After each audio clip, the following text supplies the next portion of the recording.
The Return of Paul Bogle by Dan Drummond.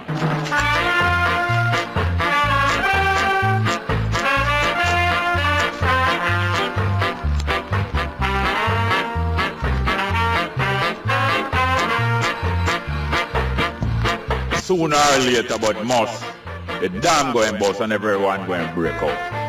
And who will stop them? The force? Which force can stop this river of ones who already know their course? Straight up with Jerry Small, 9 to 12, weekdays, 93 FM. Kabaka Pyramid, well done. We all the politicians, them. Sure, in your face, them a smile up. Behind your back of money, them a pile up. Try to start your business and them quick for spoil up. Hey, well done, Mr. Politician Man. You done a wonderful job at tear down with country demolition, man. Sibbly bang, well done, Mr. Politician Man.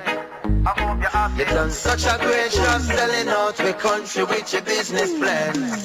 Well, you forget a round of applause.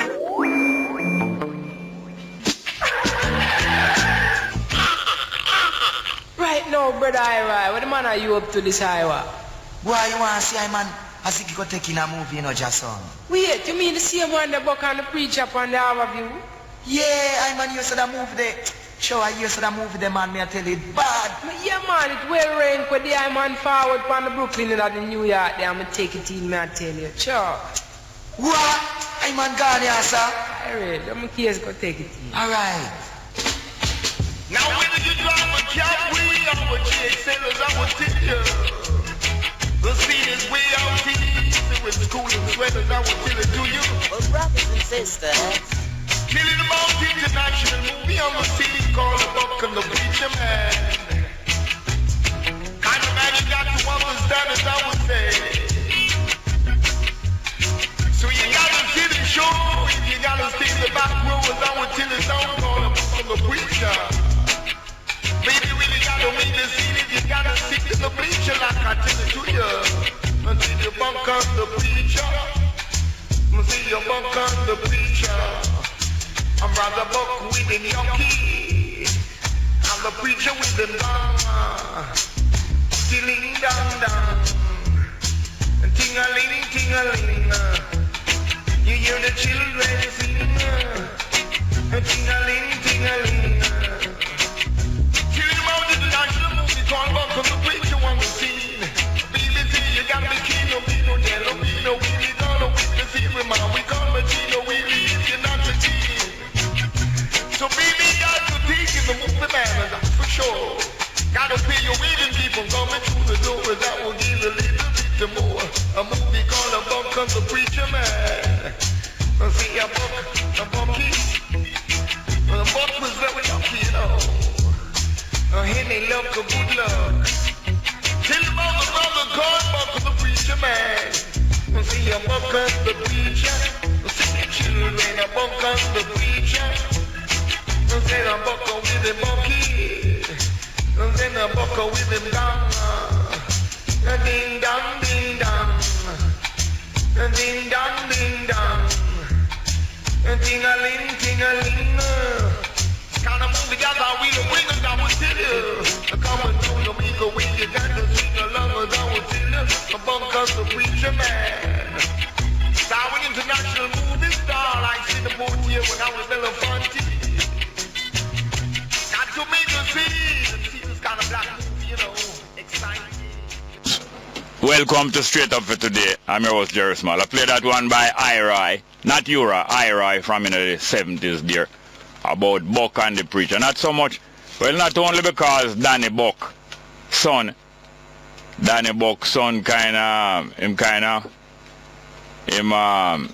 him social graces kind of pay a price to some of the social graces there. And I lose some, well, apparently I lose some support and I gain some opposition. But if he's bucking the opposition not necessarily being the JLP opponent, but opposition in the party. But it's really Mr. Brown. Forgot to him name, you know. Mr. Brown. I always phone this program. I always usually refer to him as Buckner. Because I'm always I tell you about some problem, although him live out a 10 mile or 9 mile, somewhere out of Bull Bay there, 10 mile. I'm always telling about problems in Buckness, Clarendon, one of them bases. More time him I talk some Bible argument and I preach and all kind of thing. So he passed away. Him always hiccup sometime when I talk to her, I tell him so I must drink a glass of water from the opposite rim of the glass. Like you hold the glass, you drink it from the rim further away from it. Well, if you can accomplish that, you must get rid of the hiccup anyway. But it was a long time correspondent to this program. Passed away. We heard from him daughter Diane Brown. Not the only Diane Brown that we know. We know some very other interesting Diane Brown. Some school teacher and administrators. But Mr. Buckner from out of 10 miles, I believe. And Buckner in Clarendon passed away. And we played a piece of music both to remember him. I said Danny Buck. Danny Buck's son, the family. You see the family thing when you hold on upon some area and it come like a little feudal fiefdom. Feudal fiefdom. Families controlling territories and people and serfs. I say go. Play a next piece of music. Maybe play a little piece of hold them because I hold them want to hold the people now. One family and one clique of people and one tribe want to hold them. And matter of fact the government party I say them control Jamaica. So Jamaica for them country. We go here from Roy Shirley. We hold them. Same rhythm as Buck and the Preacher. Original too.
One thing you have to believe me, today is the birthday of Lascelles Perkins, one of the premier balladeer and crooner and singer. Jamaican singer from in the 50s at least. Coming from the time when Jimmy Tuck and them and the singers little boy. Lascelles Perkins, today's birthday. If you say Lascelles Perkins, couldn't believe that he is 84 years old today. Lascelles Perkins, a mighty voice.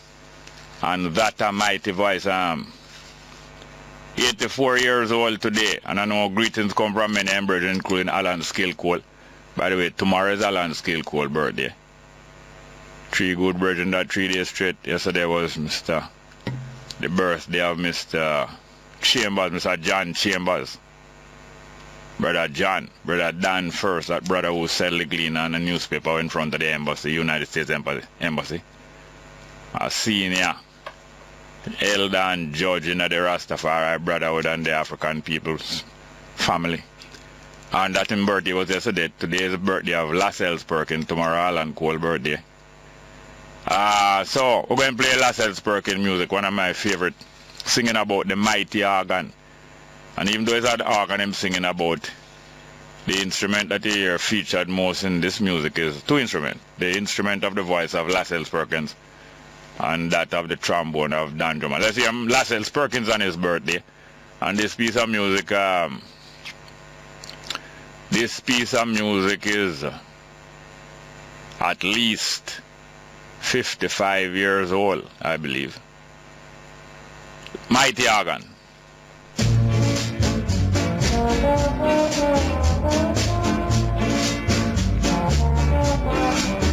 I can see you and I as we were in days gone by, when the mighty organ played, oh promise me,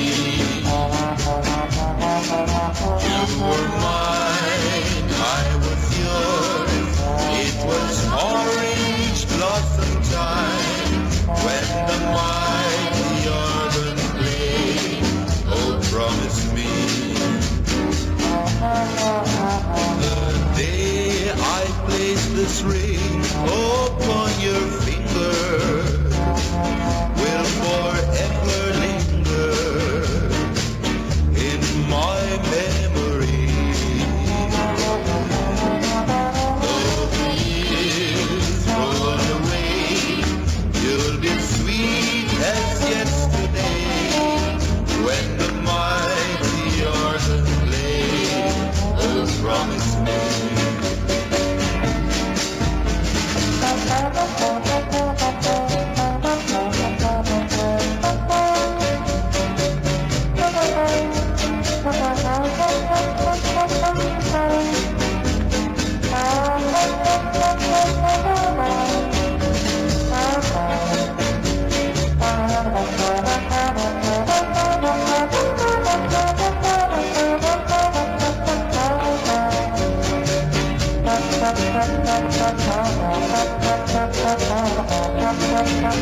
The day I place this ring upon your finger will forever linger in my memory.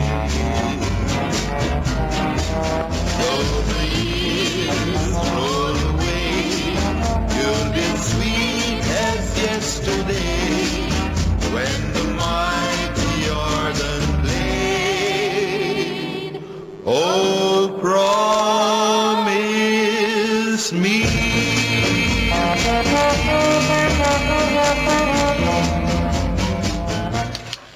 We have another piece of music with Lascelles Perkins, this time accompanied by Rico Rodriguez, you know.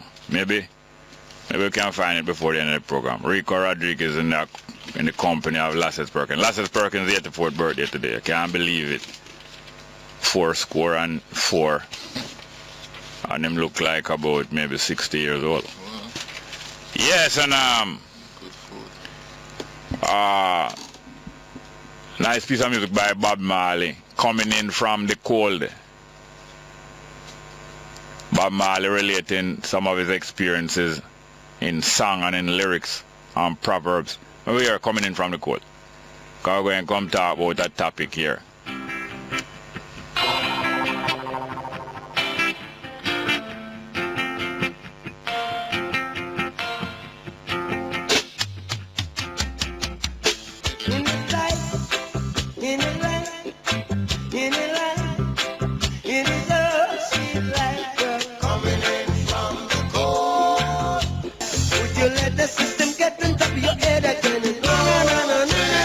Yes, a Bob Marley experience in coming in from the cold.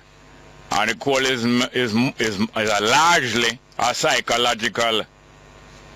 psychological blizzard and wilderness. And once your mind is set right, you find that you're coming in from the cold.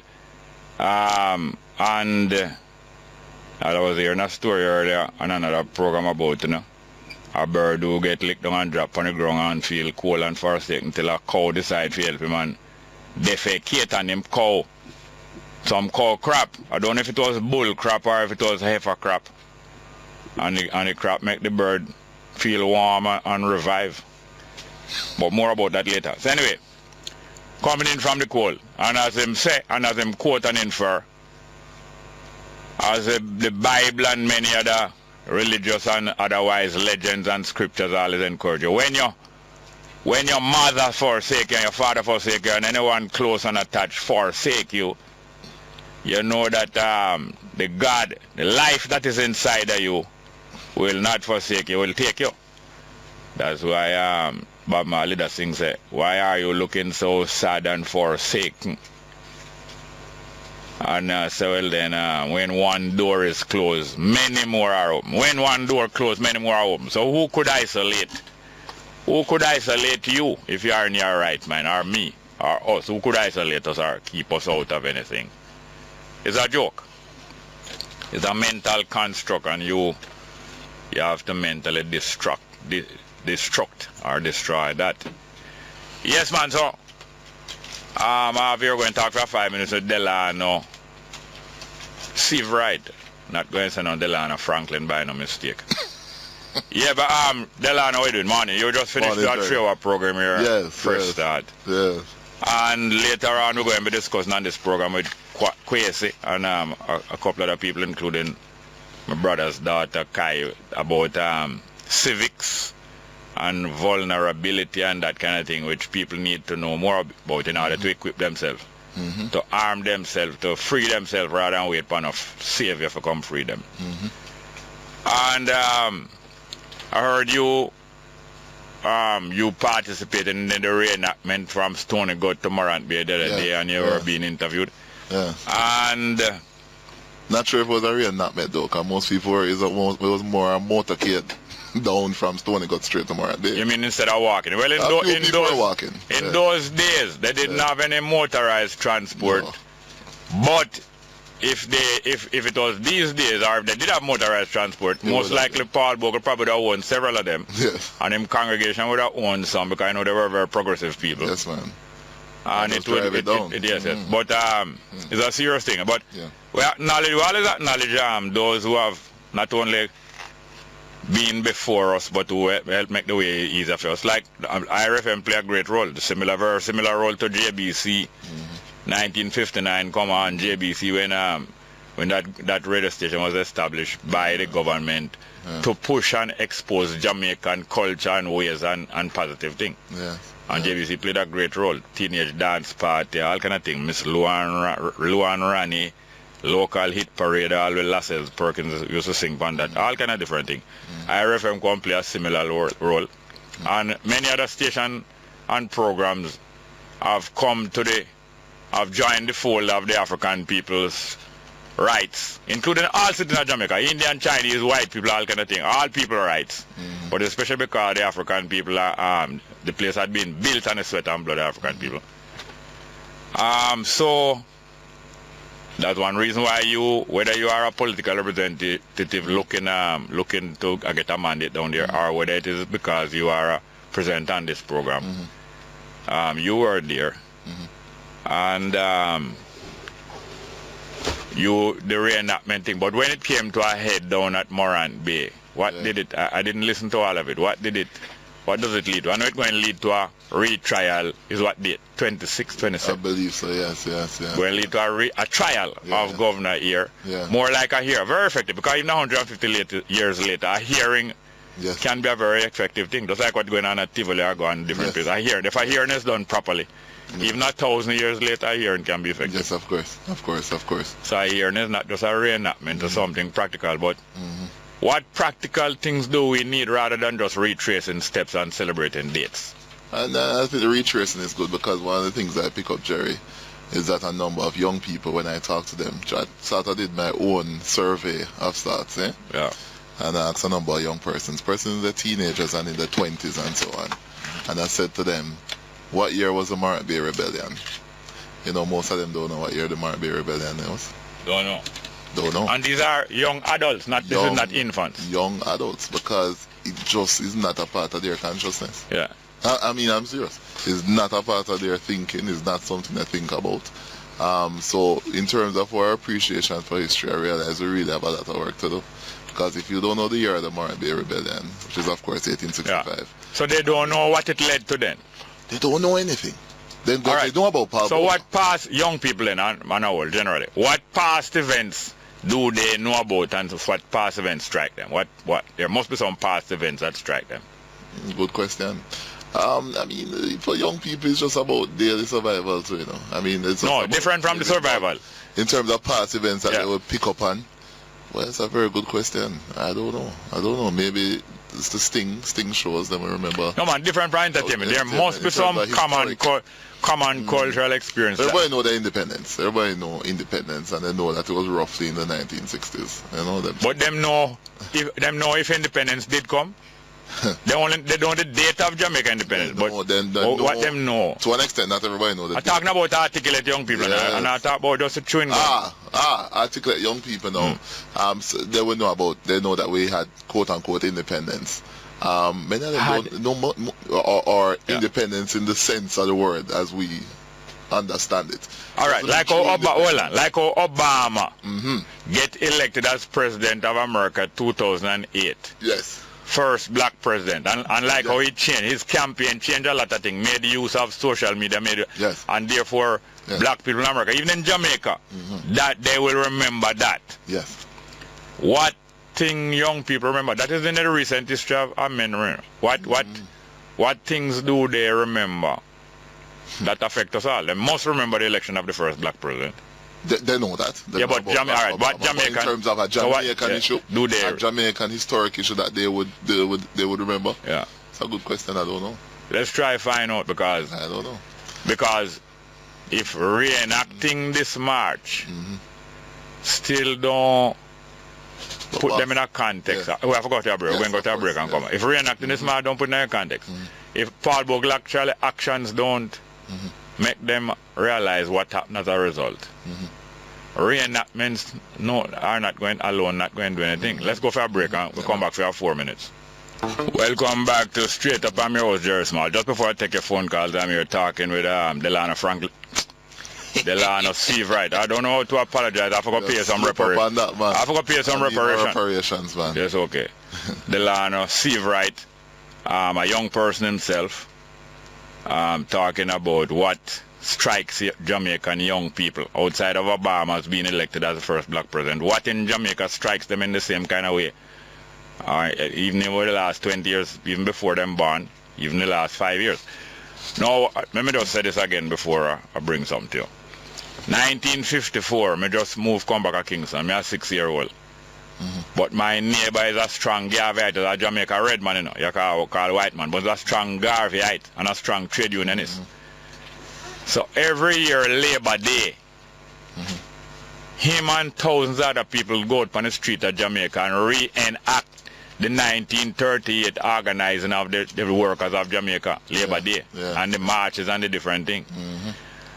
And what strike me now is after the marches go on and him come back home, him and my old man and some of my old man visitor and thing, them sit down and a reason about what happened today, because every Labor Day the union them usually march and them usually clash up, although them agree say me now go down Beeston Street and you now come up Iron Street.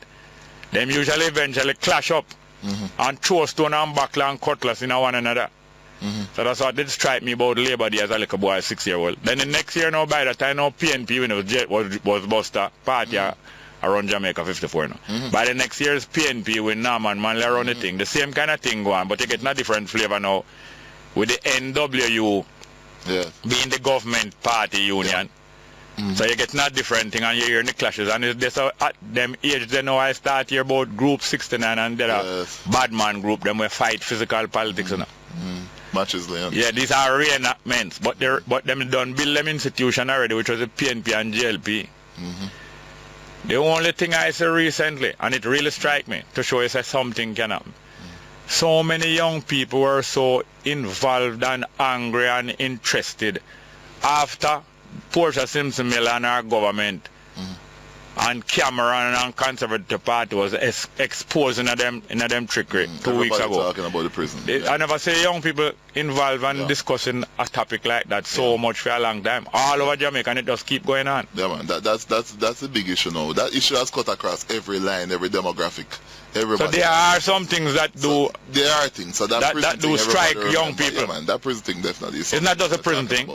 Is the impertinence about reparation, which I think plenty of young people never have business with. And other issues. And most didn't. Most didn't. It's just know that because of this issue, this issue with David Cameron visiting and so on, and the way in which the whole thing happened.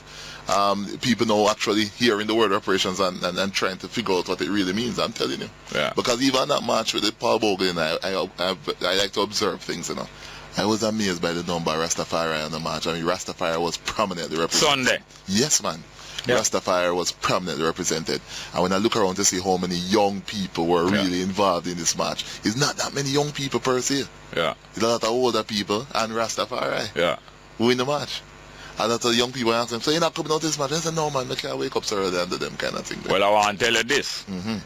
The JLP government of 1962, independence government, was in trouble, especially because of what they did in the year after 63 at Carl Garden. They was in trouble. The Jamaican people was disgusted with them, as what you see happening with Portia Simpson administration, you know. And Siag, as a young, bright guy, devised something to help boost them back up, just like how they're trying to, you know, PGA letter and other things, them trying to boost back up PNP. Yeah.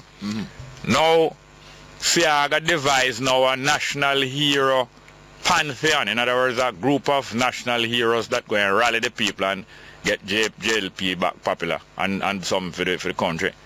So what did he do? The same man that was my next door neighbor, the redskin man, whose name is Alexander.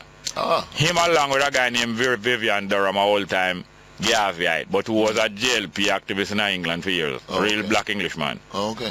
They were organizing to bring back Marcus Garvey remains to Jamaica. Siaga got involved in it and therefore was able to take credit for most of it. And they brought Marcus Garvey by the year 64 and start the national hero thing. It was so successful that the next year, which was the 100th anniversary of 1965, Siaga organized to build a memorial in Morant Bay. Which is there. Them organize and give Edna Manley the job. That means him capture some of the PNP sentiment by giving Norman Manley, wife who is a great sculptor, the job to build this so-called statue of Bogle. And them dig up the bones of Bogle and others and carry it come a race course and establish now National Heroes Park. On that occasion, Siaga did kind of diss Norman Manley a couple times from the building of the stadium where Norman Manley instituted the building of the stadium, and yet certain people tried to stop him from being included in the opening of the stadium. And there was a big insult, and Norman Manley decided that he will never appear anywhere in public with Siaga again. But he did do so after a few years. And again at the Morant Bay dedication of the statue of the courthouse, he perceived himself, Norman Manley perceived himself to have been dissed again because them never provided a seat on the platform, even though his wife was the sculptress, I think. And him says Siaga again. And him really decides him now I'm going to go talk with Siaga. As you know, 50 years on, from 1965, that courthouse is now burnt out. And for about the third time since 65. And the statue, of course, as you know, is not there either. But the day that Paul Bogle's bones and so on was being buried at racecourse, Siaga is a star boy of the moment because he devised all of this. Norman Manley lead a demonstration against him by marching to the racecourse from down a PNP convention with a crowd of people, refuse to go up on the platform, and every time Siaga tries to speak, them shout him down with blood and fire, which was the PNP slogan then. And Siaga get wrought, him couldn't keep him cool. After several minutes, him burst out, say, "You think you want to have gang?" referring to Norman Manley and the crowd of Boers. "You think you want to have gang? If I leave here, October 1965, you know, if I leave here and go West Kingston for my gang, it will be blood for blood and fire for fire." And that is where the real gun warfare, which was going on for about 30 years before. Gun warfare and politics was going on nearly 30 years before that. But this is where it really escalates after Siaga outbursts about blood for blood and fire for fire. So institutions, the reenactment of things alone, because that was a reenactment again, you know. The reenactment of things alone not going to help the Jamaican people to come into the own and the young people. No. It's some institution building, like what Paul Patmore, you know how Paul Patmore become an independent? How did he become an independent councillor? Well, there was a fallout in South Trelawney and he decided to... No man, what was the fallout about? Fallout is about all sort of things, Jerry. It's not... No, well, here we go.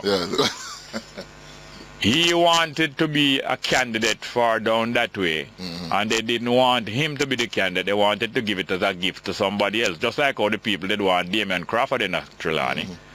And the PNP never wanted him because they wanted to give it as a gift to Atkinson. So Dalrymple and some others, it is said, tried to sideline Patmore. And Patmore decided to go independent, and the PNP voters, the JLP voters, and the independent voters in Larimer's division put Paul Patmore in as an independent candidate. Yeah. It's an institution, him and the people down there building. Yeah, man, him can carry this win. Whether or not him can carry it again, though, will be a challenge. No, hear me now. People don't progress by talking about if him can do it again. Yeah. They progress by doing the same thing again and keeping on. You're saying Bolt don't reach where him reach by one then where them can go do it again. Paul Patmore and the people down there have built an institution, and he was a young man. Yeah. He started his own business while working on his father. Yes. Started his own business of building coffins Yeah. while working on his father hardware. When he was 17-year-old, he started. So you have to build your economy. Your economy, if you want to do any good for people of Jamaica now, your economy can't depend on the Labour Party or no big contract, you know. So you can go on. Can you go on? I agree with you 100% on that. All right. Thank you very much for having been here. Thank you, Jerry. Yes, sir. Welcome back to Straight Up. I'm your host, Jerry Small. Good morning. Blessed morning, Robin. Yes, sir. Welcome. Wagwan. You know, I'm there, you know. Yeah. Wait for that family reunion, but I don't want to hear it. Anyway. Oh, you mean tomorrow? You mean Thursday? Well, moving right along. yes, sir. That little wimp, that same is a British named Leonard. You know why your Cliff Hughes fixed him up last night? Yeah, man. Cliff Hughes get irate on him. Cliff Hughes fixed him, Robin. Yeah, for good. Me tell you something, man. The man attack like say, Cameron give we a gift. How if you accept it? I want you ask them for the tape. Yesterday afternoon, the evening edition. Yeah. Are you listening to Cliff? Why Cliff? Not evening edition. Cliff Hughes, no, evening edition is Lambert Brown. No, man. I mean, on their program, man. Yeah. I mean that section. Yeah. Where Cliff Hughes and Mr. William. Oh. Leonard. Mr. Cliff Hughes second, yeah. Yeah. I'ma say Leonard, the brother we always call about him name. Englishman, mate. Right? Say my mate, yeah. No, my mate. I don't know if mate team is. Cliff fix him. I say, trust me, Cliff. What upstairs, boy? Your boy, I say, Cliff. Alright, no, really, alright, hear this. Why somebody take No, hello. Hear this now. Dennis Brooks, yeah, thank you very much. Dennis Brooks. Hear this now. Leonard is a wannabe Britisher, you know? Oh, okay. You know the British Bulldog? Oh, the British Bulldog. So you want to be a British pit bull and get ratings for that. You know that a lot of the African people, a lot of people from the opposing side usually consort with the oppressor and facilitate them. Yes. Just like the slave traders, they're black slave traders, the African slave traders. So that's just a role in playing. Well, let me tell you something. If I hear about Leonard on the radio, well, I know it can't be too soon. I really have forgot. Sorry, we're running way over the time. No, that's all right. For the There's break. nothing wrong with that. I can call back. Thank you very much. No problem. Yeah, Leonard is a wimp. All right, thank you very much. Yes, sir. Morning and welcome to Straight Up. Hello. Hello. Hello, morning, Mr. Small. Welcome, sir. How are you doing? Good, man. Mr. Small. Yeah. The Playboy magazine that we grew up with. Yeah. That magazine who normally show naked women. Yeah. I hear that the internet has crippled their business. They're not showing any naked woman in there anymore. What? Because it is not appealing to young people. Yeah. Yeah, so it has affected their revenue. They're changing they're reforming the business. What is about internet crippling? Because you can watch naked women on the internet now. Oh. It has affected the sale of the magazine. Yeah. So what about the Playboy clubs and all that whole industry there? Well, that industry, you know that they are promoting that behind the scenes. No, I mean, what about the Playboy club? That is a big industry with clubs and hotels and a big industry. Well, that is still going on, but the magazine itself. Yes, I understand, yeah. The monthly magazine. Yeah. Their sales is affected by the internet. Yeah. So all of these big businesses will have to reform because of the technology. Yeah. Now, Mr. Small, in Jamaica they said that the radio station and the TV station must go digital. Yeah. By 2020. Yeah. Yes, and this digital revolution is going to cripple a lot of jobs. A lot of bank tellers' jobs will go. A lot of post office jobs will go. Yeah. So there's a serious paradigm shift coming because of the digital revolution. Yeah. So people who live in the inner city, it's time for them to reform the inner city in a meaningful way. Because there's a pushback going on in Mr. Small. Yeah, man, it always Yeah, they said that the digital revolution going to create what you call a lost generation. And that lost generation does not partial any age. Okay. If you are not technologically savvy, you'll be left behind. All right, well, thanks for that. Call back later in the program for me now, please. Yeah, respect, Mr. Thank you very much for that. Quite true. Next one. Good morning. Welcome to Straight Up. Hello. Hello. Morning and welcome to Straight Up. Hello. Yes, Jerry. Yes, sir. How are you doing? All right. Yeah. Who is this Leonard? Is that English accent voice that calls talk shows frequently? You know the person, man. He refer to himself as mate, and when he call people mate and all them with it. Oh, maybe I think I've heard him. Is he a funny person? You mean get joke or him like the same sex? Yes, the same sex. I don't know. I'm not interested in my From what I heard a while ago, I am getting the idea. You Why? know? What give you that idea? From what you and the other person was talking about. What I said that gave that idea? I can't quote you properly, but I get that idea when you were talking. No, I use the English term mate. You know, working class. Some working class English people refer to other people, to other associates as mate. Oh. So maybe that is what may carry that way there. Oh, I just want to make sure because you know I'm fight against all of them type of people. So when you fight against them, you can eradicate out funny people out there. Well, look here now. I can't eradicate all of them now. But fighting against them, others join me and if we just leave it like that, yes, and then what society will be. Yes, and then when you do that, it eradicates some of them. Definitely, and keep them behind us. Yes, they must steer into them corners. Don't get excited. Don't get excited. I don't know why they turn you on like that. I'm always excited against this. You know that?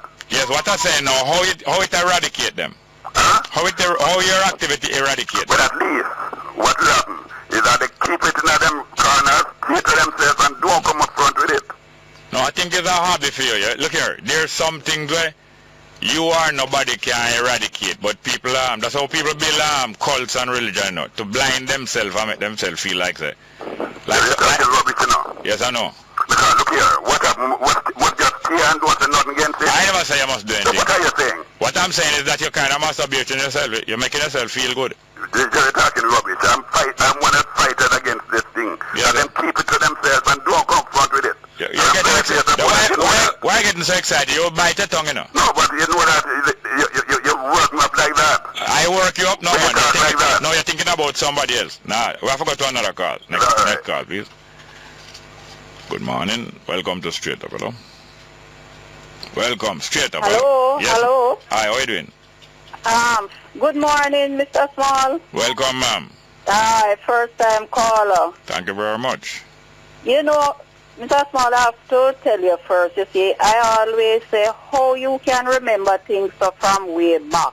What you're using for your brain, that you can remember things so. Well, one of the main things I do is stop smoke, because you know, smoking after a while, it deteriorates your memory. Okay.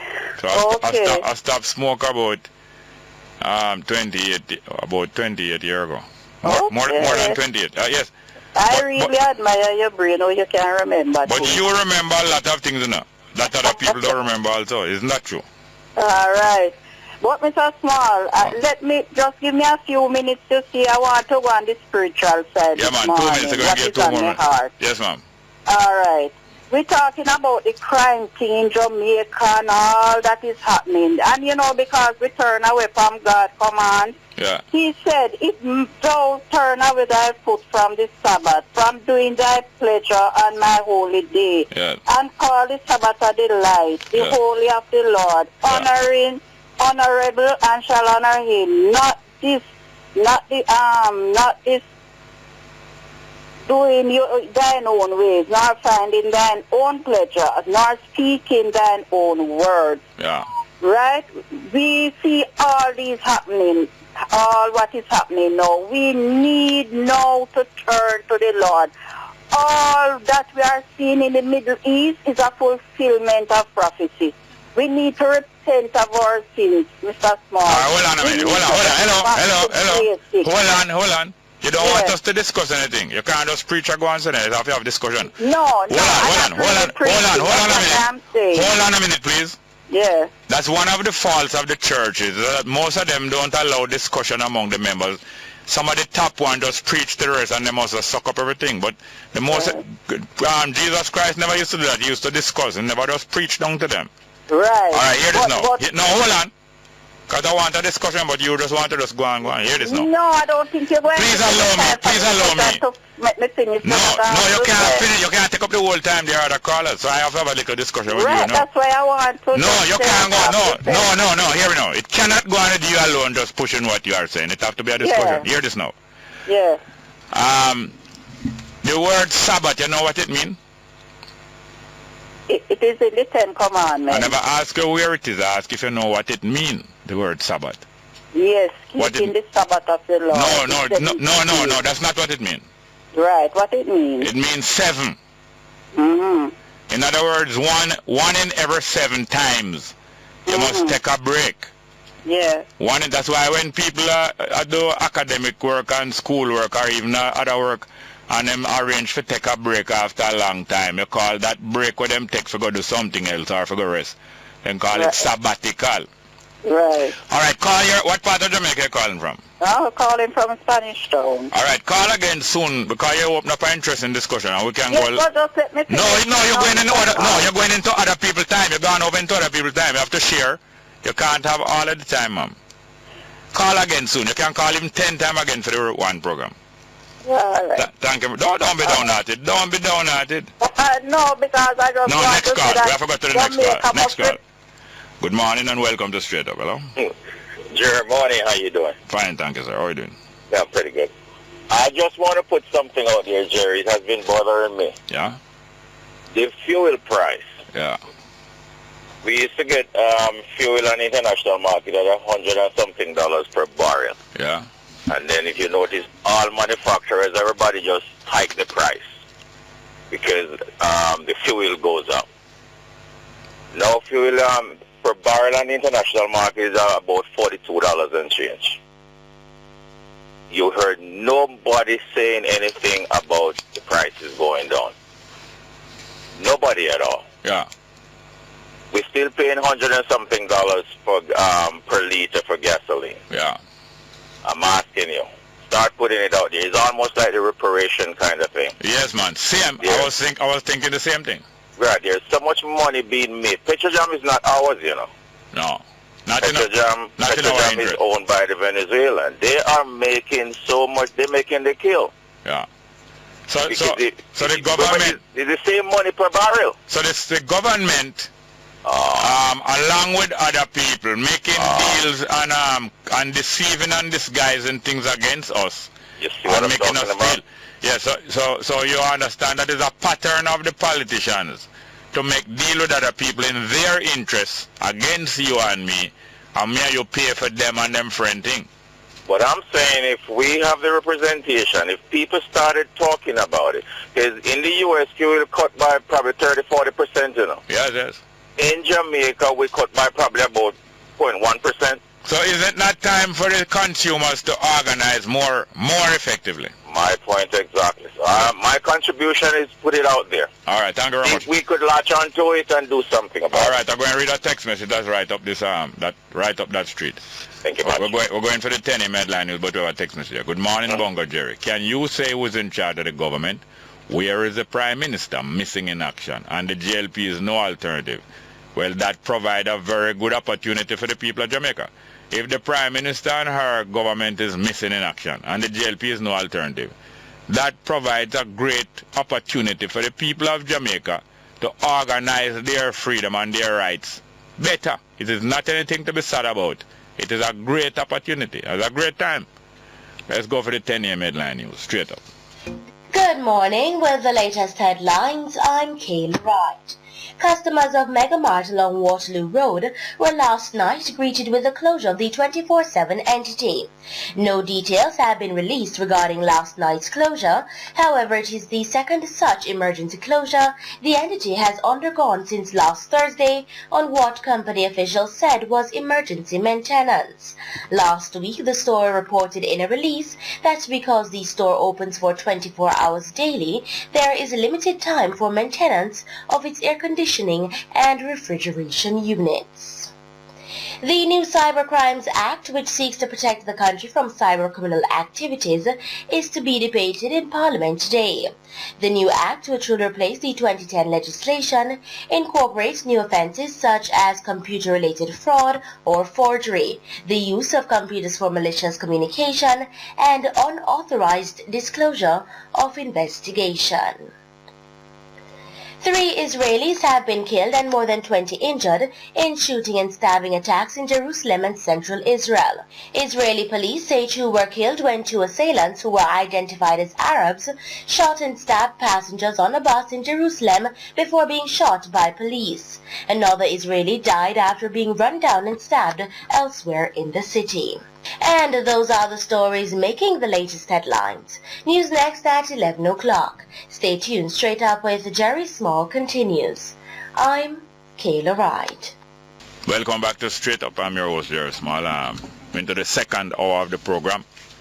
And as I said, we have an interesting discussion coming up with one of our regular correspondents and resource people, Kwesi, talking about civics and other useful institutions and mechanisms that are underutilized and other things,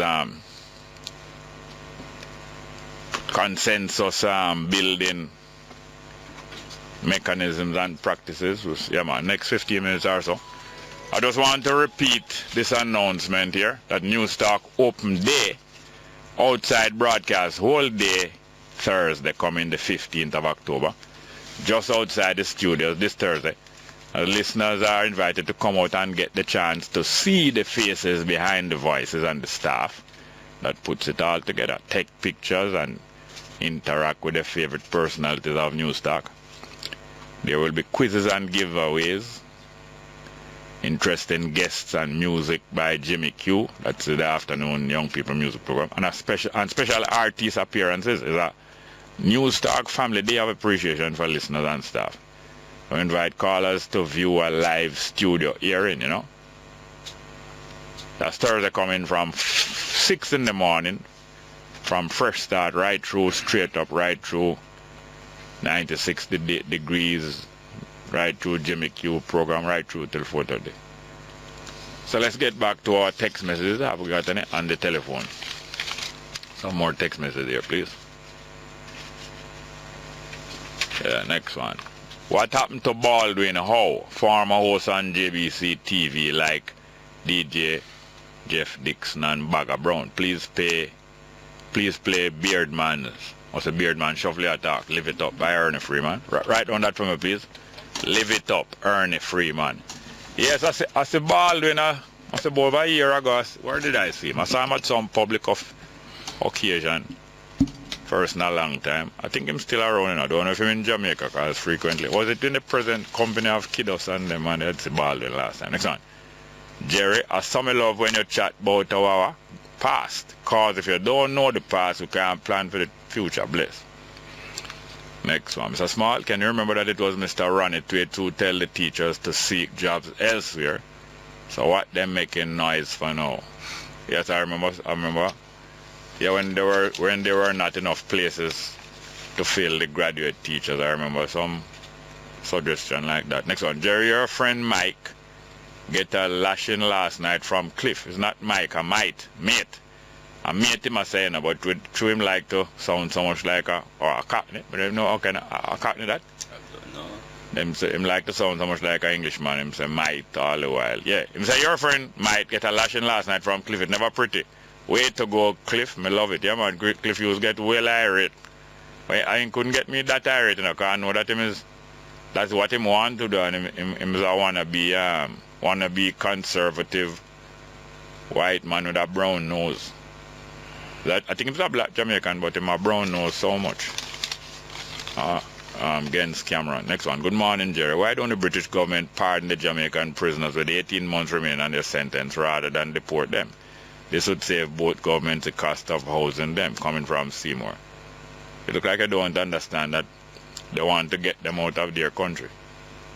They want to get them out of their country. So you suggesting that don't solve their problem. Matter of fact, the British conservative prime minister and them, they assure the British people, the main population of Britain, that they will get out as many immigrants as possible and stop as many people from migrating to Britain. So this is part of their whole fulfilling of their electoral promises.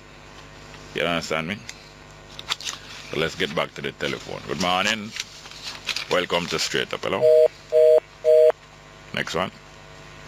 Good morning. Morning. Hello. Go ahead, please. I did hear somebody. Next one, please. Hello. Wagwan, Jerry. Fine, thank you. Wagwan. Yeah. Well, them say Mike and Cliff use Aquarius. You know, him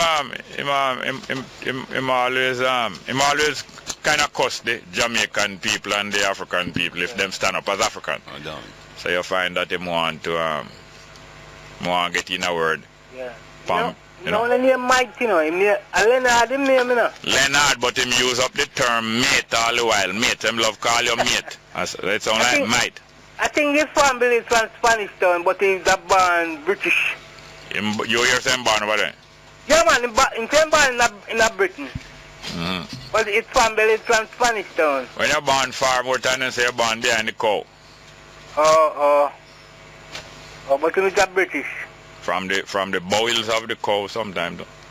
Yeah. But him and people quarrel all the while, you know. Him had Perkins' sister quarrel all the while. Perkins' sister? Yeah. Who is Perkins' sister? Perkins' sister, have a sister in a man, they and Christiana, you know. And him and she quarrel all the while. Where? On Perkins' program. And Perkins' sister usually dep on Perkins' program? Yeah, man. No, man. Perkins have a sister. You mean Siaga's sister? Sorry, yes. But you don't mix up anything to her. Siaga's sister, man. Yeah. Thank you for your correction. Siaga's sister is in a man village. He's a businessman. Yeah. And him and the guy, Leonard, used to quarrel all the while. Over what? Over some argument. I don't remember the argument, but I remember they used to quarrel all the while. Yeah. Yeah, man. All right, thanks, sir. Yeah, man, cool. Come on. Next one. Good morning. Welcome to Straight Up. Hello? Jerry? Welcome, ma'am. Good morning to you. Yes, ma'am. And to your listeners? Yeah. Both here and abroad? Yes. How are you doing? Do it without you. How are you doing, ma'am? I'll do it without you. You can't do it without me. If you're going to do it without me. Yeah? I'll do it without you, Jerry. You must cut your nails, them. If you're going to do that, you know, keep no long false fingernail. Jerry. Or long eyelash. Ma'am? Okay. Huh? Good morning to you. Good morning, ma'am. The one and only Jerry Stone. Okay. You're on the air, you know. You're on the air. Huh? You're on the air, you know. Okay, I know. Oh.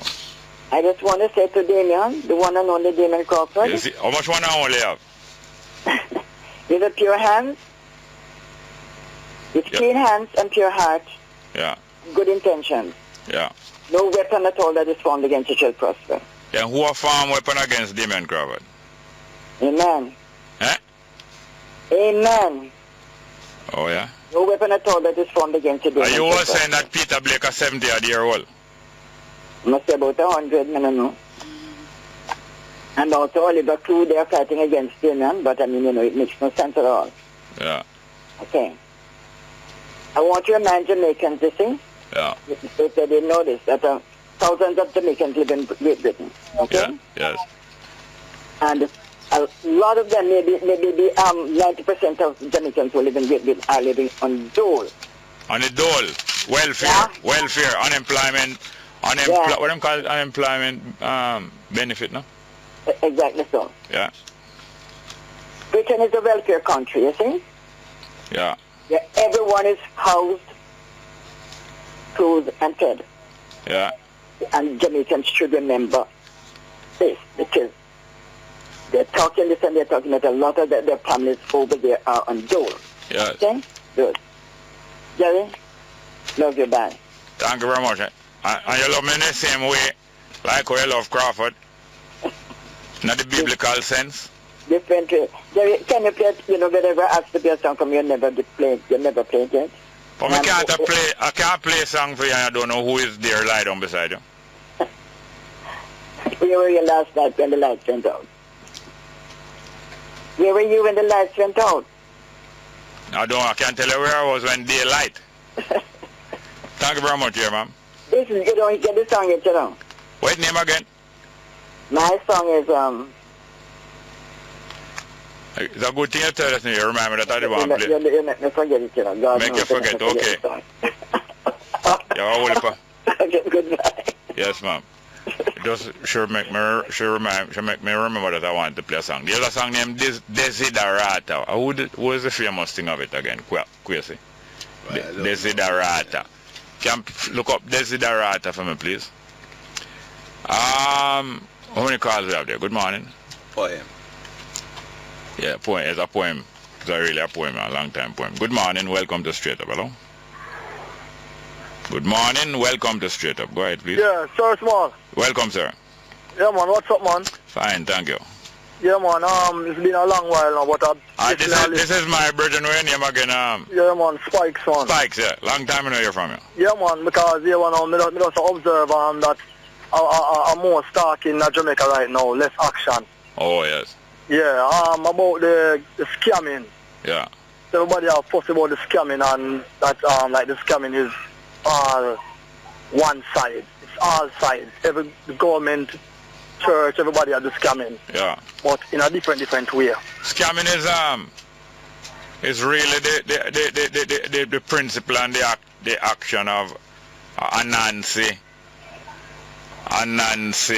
But you see the African character name Anansi, these stories were told sometimes to encourage us that we can use our brain and get out of difficulty. But sometimes the Anansi brain was used to take advantage of the weaker people. But the thing is that the government and the church, they are doing decent scamming. Oh. That is the difference now. No? Yeah. And people not realizing that these things are scamming also. Yeah. It is scamming makes certain country big right now. No? Of course. And it's a what now one in the West Jamaica are going with. Yeah. Them start out to try ways and means to get back. And I said that they are getting back their repatriation money back. Yes, yes. In a way. Yes, yes. You know what I mean? And a white man on the news recently I said, this is not no Robin Hood taking money from the rich and giving to the poor and Ray, but you know that is what they do. Okay. And these elders who been tricked by these young men by giving money to get back money. Yes, hold on. I can't go too long, but it's very interesting when you bring up back the story of Robin Hood and the story in the British history, and it's good for us to refresh ourselves about it, because even in England people take action correctly. But thank you very much. Yes, I can't go long because we have some guests. Waiting. Call again soon, yeah? Cool. Next one, quickly. Good morning. Welcome to Straight Up. Hello. Yeah, Jerry, I just want to correct you about the Sabbath, you see? Yeah. It doesn't mean 7, it means rest, right? But you have the 7-day Sabbath. Yes. And the weekly, which is the weekly Sabbath, Sabbath of months, Sabbath of years, and Sabbath of 1,000 years, right? Yes. In the Hebrew language, you see? Yeah. What the word Sabbath mean in the Hebrew language? It means rest. Rest. Yes. And in the Amharic language, what Sabbath mean? In the way Sabbath mean rest. You don't really know all of what you're talking about. I'm telling you, in the way I know you're telling me, but you get indoctrinated. Where the indoctrination not necessarily bad. Yeah. It means rest. Just take it from me. It means No, I'm not going to take it from you. All right. Keep it. It's all right. Keep it holy too. Next one. Good morning and welcome to Straight Up. Hello. Boy, people. Boy, I wonder if me dogmatic that kind of way there. Good morning and welcome to Straight Up. Hello. Next one there. Good morning. Who else is there? Good morning. All right. Look now. We have Desiderata. Who we have as the artist again? Let me see. Anyway, I go play it now. I hope it's the one that really him talking in a way we can really hear him good.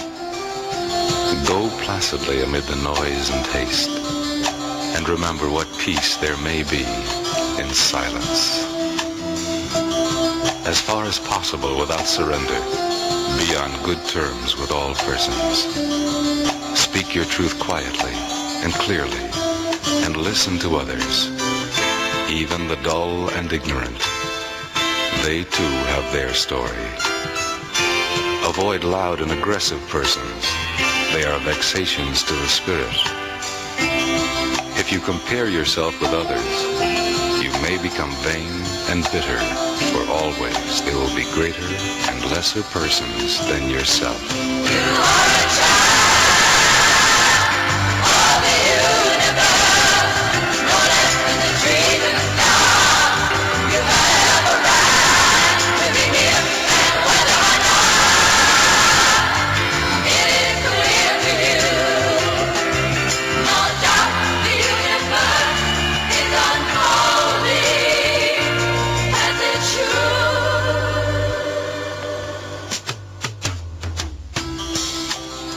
Enjoy your achievements as well as your plans. Keep interested in your own career.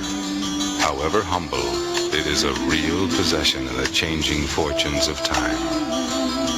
Exercise caution in your business affairs, for the world is full of trickery. But let this not blind you to what virtue there is. Many persons strive for high ideals, and everywhere life is full of heroism. Be yourself. Especially do not feign affection. Neither be cynical about love, for in the face of all aridity and disenchantment, it is as perennial as the grass. Take kindly the counsel of the years, gracefully surrendering the things of youth. Nurture strength of spirit to shield you in sudden misfortune, but do not distress yourself with imaginings. Many fears are born of fatigue and loneliness. Beyond a wholesome discipline, be gentle with yourself. You are a child of the universe, no less than the trees and the stars. You have a right to be here.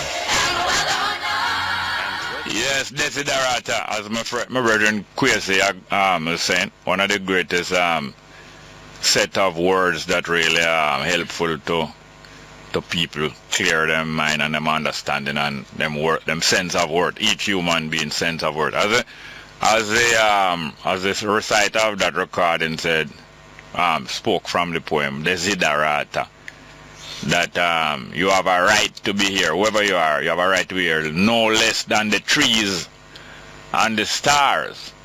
I have Miss Kai Small on the phone here, and we have Kwesi in the studio. And I said to both of them that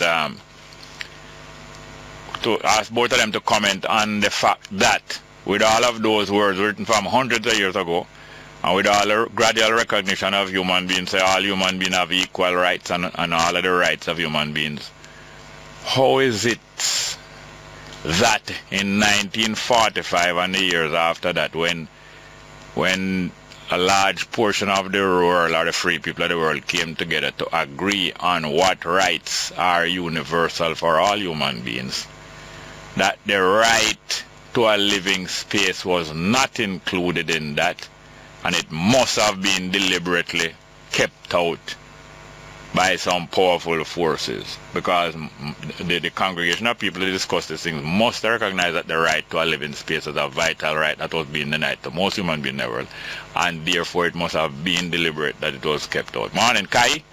Yes, morning.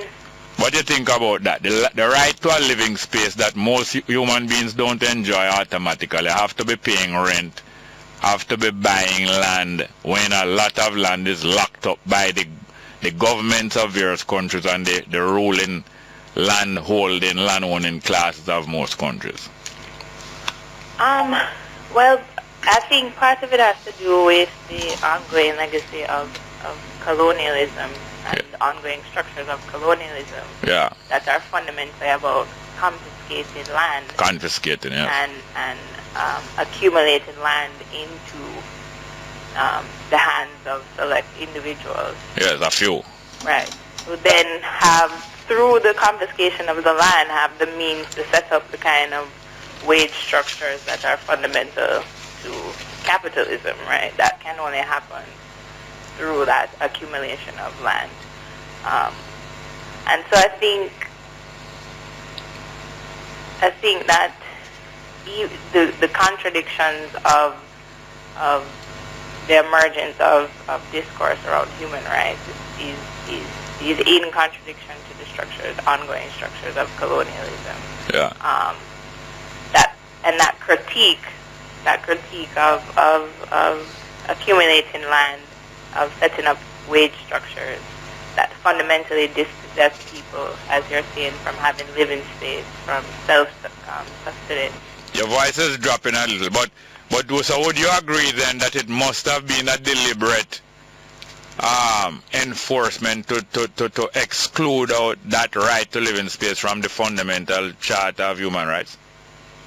I'm not as versed in the historical context, but knowing largely that there lacks fundamental critique in this particular day and age of the structures of capitalism and the relationship between capitalism and colonialism, I would say that in that sense, yes, it is deliberate,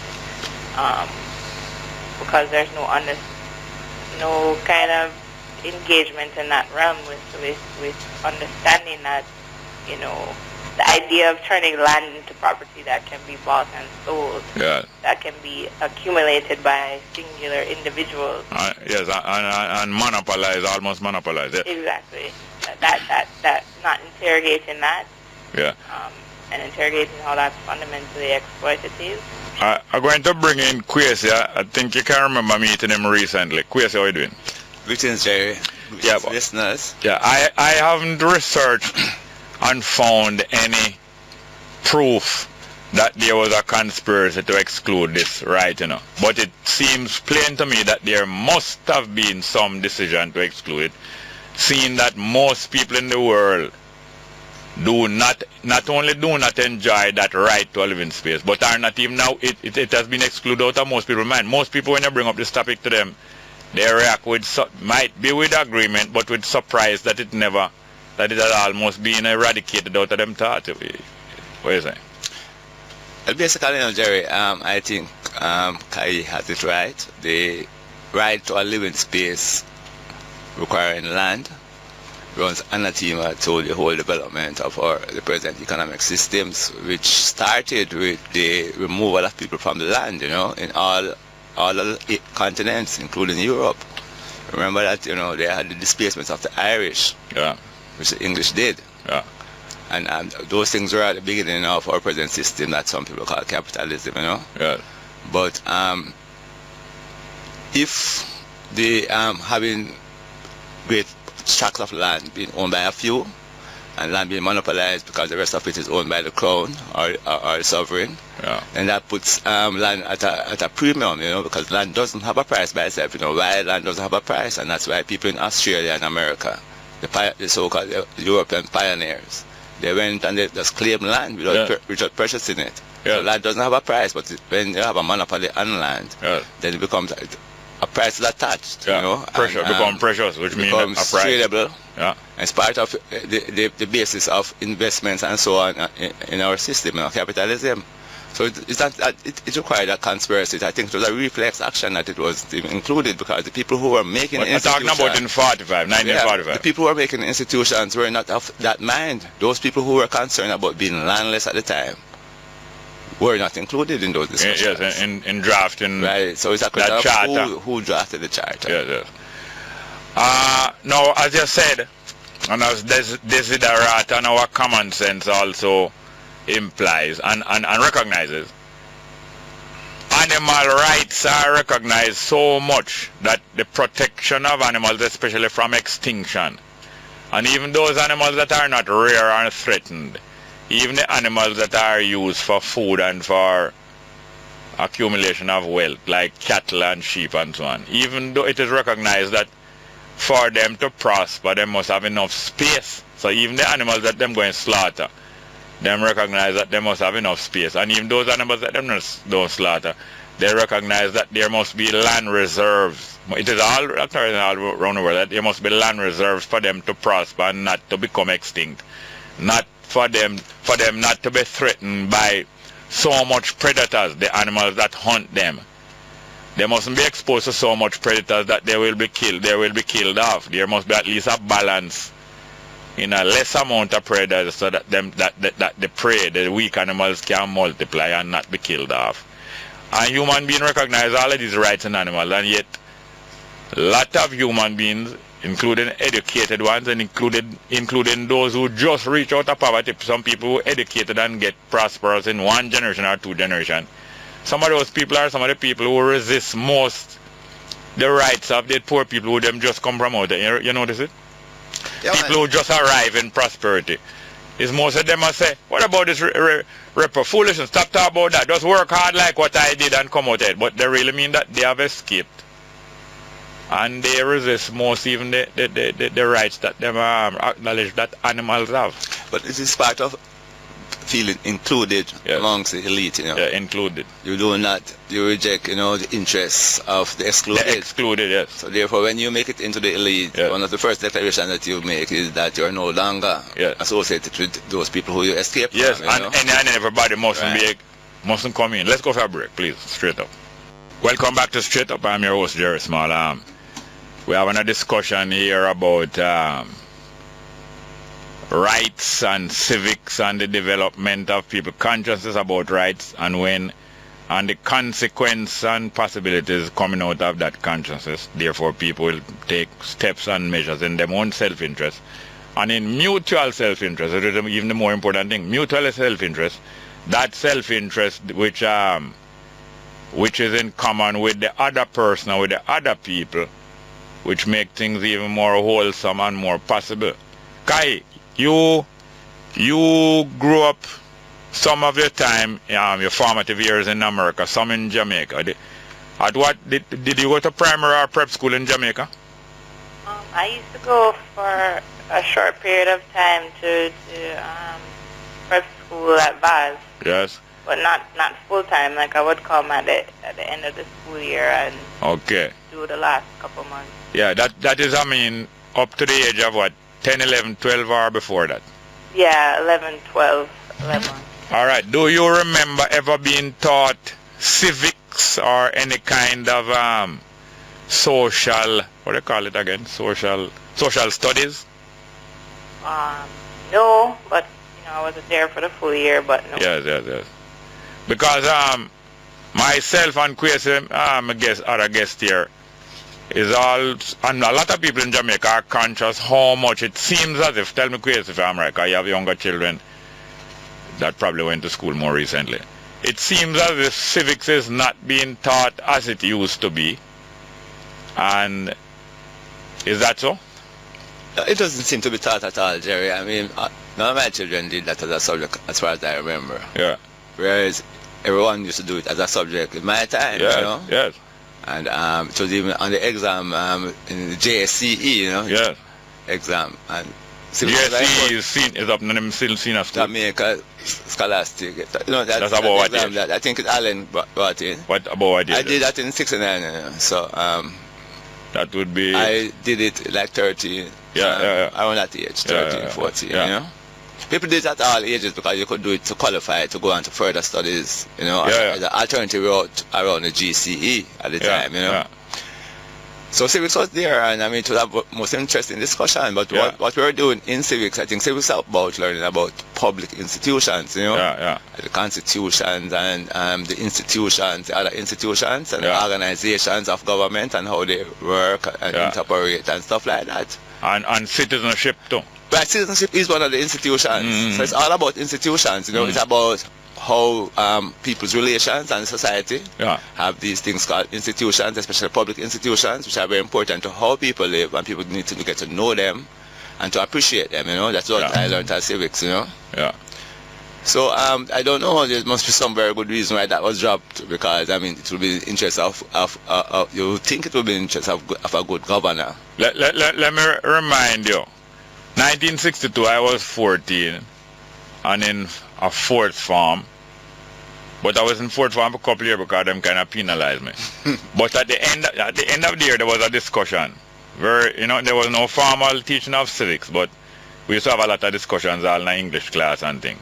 And the teacher said to us at the end of the year, in a kind of free, kind of not a too formal period, double period at the last, like the last day of term for 1962. This was the year when the Cuban Missile Crisis and a lot of world events were happening very near to Jamaica. People, even young people, were very sensitive about. And the teacher said to us, I can't remember him, very well-known teacher, Dennis Scott, very well-known in Jamaican literature, theater, and all kind of thing, dance. And an old boy of JC, the school where we were assembled, said to us, each one must, you know, give an opinion. Just give a little opinion of what the world, at the rate at which the world is going, or even what you hope for, what the world would be like in the year 2000. This is 1962, 38 years before the year 2000. And a lot of most of the youth, you know, what with space travel starting in about 57 and 1957 and spacecraft, all kind of thing. Most of the youth touch upon, you know, by that time maybe we will reach the moon, by that time by that time cars will be running on electricity, all different kind of futuristic ideas and idealistic things. And one youth, a English youth, was about 14, 15 and living in Jamaica for a few years, said, and a very down-to-earth youth, him never acting in a little racial way. Him said, by the Martin Luther King was just being recognized in Jamaica and among young people and things. Him said by the year 2000, after saying lifting a few things, him said by the year 2000, the black people in the world will have achieved equality and will be equal to the white people and things. Very progressive sounding idea, you know. And the class, I kind of applauded him for that. But I put up my hand and I just added that black people are already equal to all other people. But by that time it will be recognized. Not opposing what you were saying, but just kind of qualifying it. You know that my teacher, what's his name? Dennis Scott. Very kind of liberal and advanced thinking kind of guy. Was very irate, you know. And says, Small, I'm not going to allow you to use my class as usual as a political platform and tell me for sure about nothing more. But I'm just telling you the kind of, you understand?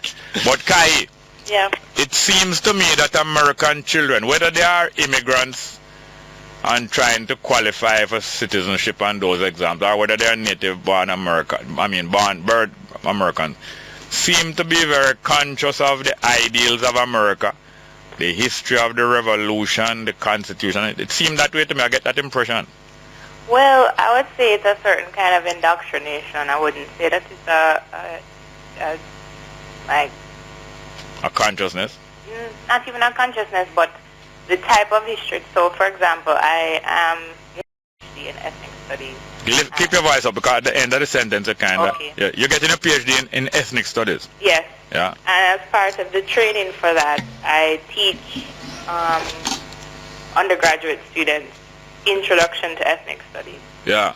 And really what the class turns out to be is reteaching history, but including the way in which race played a significant role in the history of the U.S., because most of them are not exposed to that. So the kind of you do get a lot of education about the history of the United States, but very much from the perspective that doesn't interrogate white supremacy, that doesn't teach on chattel slavery, that doesn't teach about colonialism in the U.S. and understanding how settler colonialism works, that doesn't teach about the ways in which the laws of the U.S. were structured around race. So what does it teach? It's more about a whitewashing of history that situates, you know, early white Americans as you know, civilizers.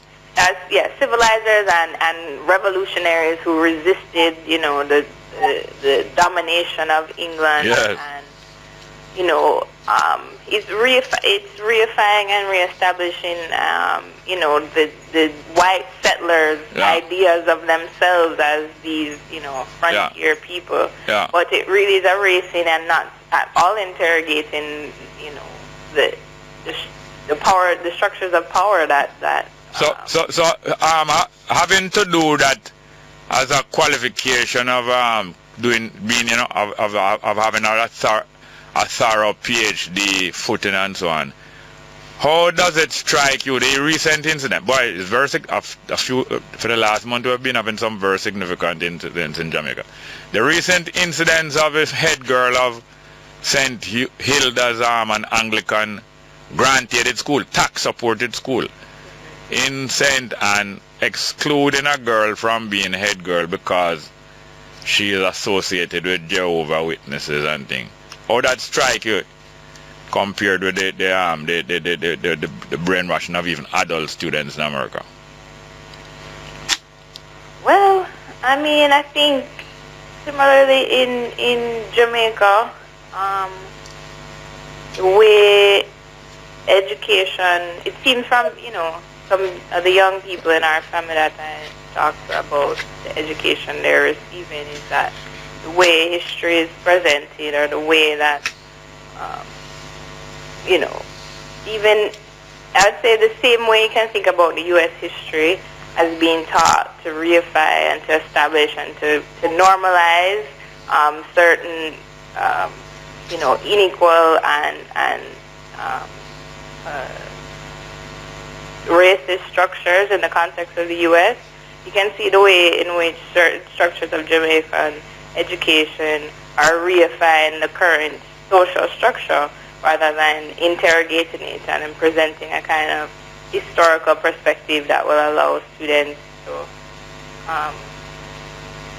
engage with and question the way society is structured now and how the way society is structured now is related to past structures.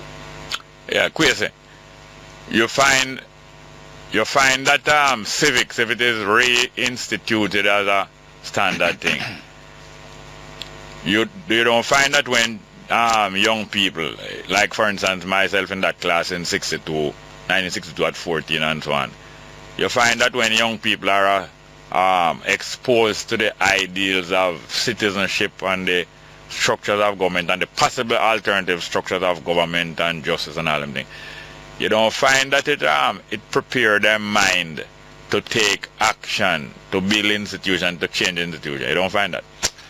Not necessarily, no, Jerry, because I think the way I experienced the learning civics was really reinforcing the, you know, the whole status quo, you know, and that is not necessarily, they were not requiring any innovation, policy innovation at all coming from the people. But different from requiring, I find that we were provoked in those days to discuss and to differ from the teacher. I understand that, you know, but I think that what we need to recognize, I mean, going back to what Kai was saying in terms of America, for example, is that it is the white males of America, before females had any vote at all, and before blacks or anybody else participated, who built the institutions which still continue to exist in America. And there's no doubt that the teaching, for example, in the colleges and so on, will tend to reinforce these institutions because those institutions are the foundations of the society.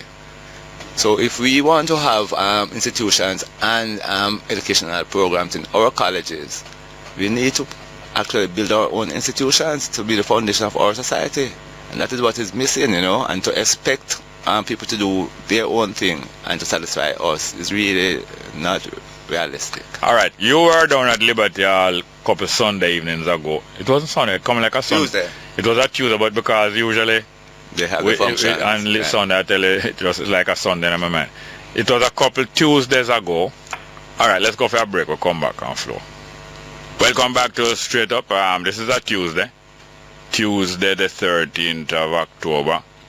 I'm a guest here, Kai Small on the phone and Kwesi in the studio, and I was taking Kwesi, and Kai was there. To matter of fact, she even spoke down at Liberty all that evening. It was I think actually the 30th of September, you know, the first day that Cameron came here, the day before he went to Parliament, I think. And there was a meeting at Liberty Hall on the theme of the reparations and what would be put to Cameron and others and the Jamaica government and so on. And you remember, you know, there was a large gathering there, Kwesi, as usual, of young people, a lot of Rastafari brothers and sisters and academics and many other people, African-minded and African-conscious people, even if some of them not even racially African. And this audience, really, it shouldn't be just an audience, it should be an assembly. More than an audience, as usual, just coming to listen to the brighter people or listen to a concentrated ruler leadership class. This assembly was a large number of largely self-taught people. I mean, if they even go to school, their consciences about the reality of the world is self-taught. It's mostly people who have been instructing and learning themselves, associated with one another, but mostly self-taught, conscious activists. But as usual, the discussion is so short and it is so filled with entertainment. Entertainment is good enough, but it is usually so filled with entertainment that entertainment takes up as much as 1/3 or sometimes more than half of the time. And how much instructive or fruitful discussion and planning or decision making can take place, especially when people seem to be always looking to the chair or the head table for some kind of signal of where to go. And usually the head table and the chair is fitting in with existing structures. You know, Jerry, I really appreciate what the people, the members of the Reparation Committee have been doing, you know, and the work of the IRFM. And of Liberty Hall too, you know. But I think that what we saw there in terms of, especially with the limited discussion that took place. And I really thought, I think I mentioned to you that I don't know why they were including so much entertainment, because people needed to say something, because as far as I know, this is like probably the first public, you know, meeting to discuss some aspect of reparations. Or it's really wide. I mean, that's very wide. I'm sure they've had meetings before, but not as publicized and thing. As I was asking somebody back in my town, August town. As you were asking somebody what? If they ever remember that meeting on reparations, a public meeting in August town or nearby, you know, you cannot remember that. And I think even when Barry Shavant was alive. Right. It may have occurred, you know, but the point about it to see is that we saw this unity being displayed in the limited discussion. And I think what is happening with reparations, and it's a sad thing there, is that we are going about building this institution, because we have to build an institution, you know. And right now it is going through the phases of the Reparations Committee. But we are going about building this institution in the same way that has ended up with limited results in the past. Because it's this top-down approach, right? Top-down, from the government being the top. Or the academia? Not necessarily, but there's people who initiate it, and apparently at this point in time it is coming from academia. As far as I see the Reparations Committee, I think they brought in the government into it, right?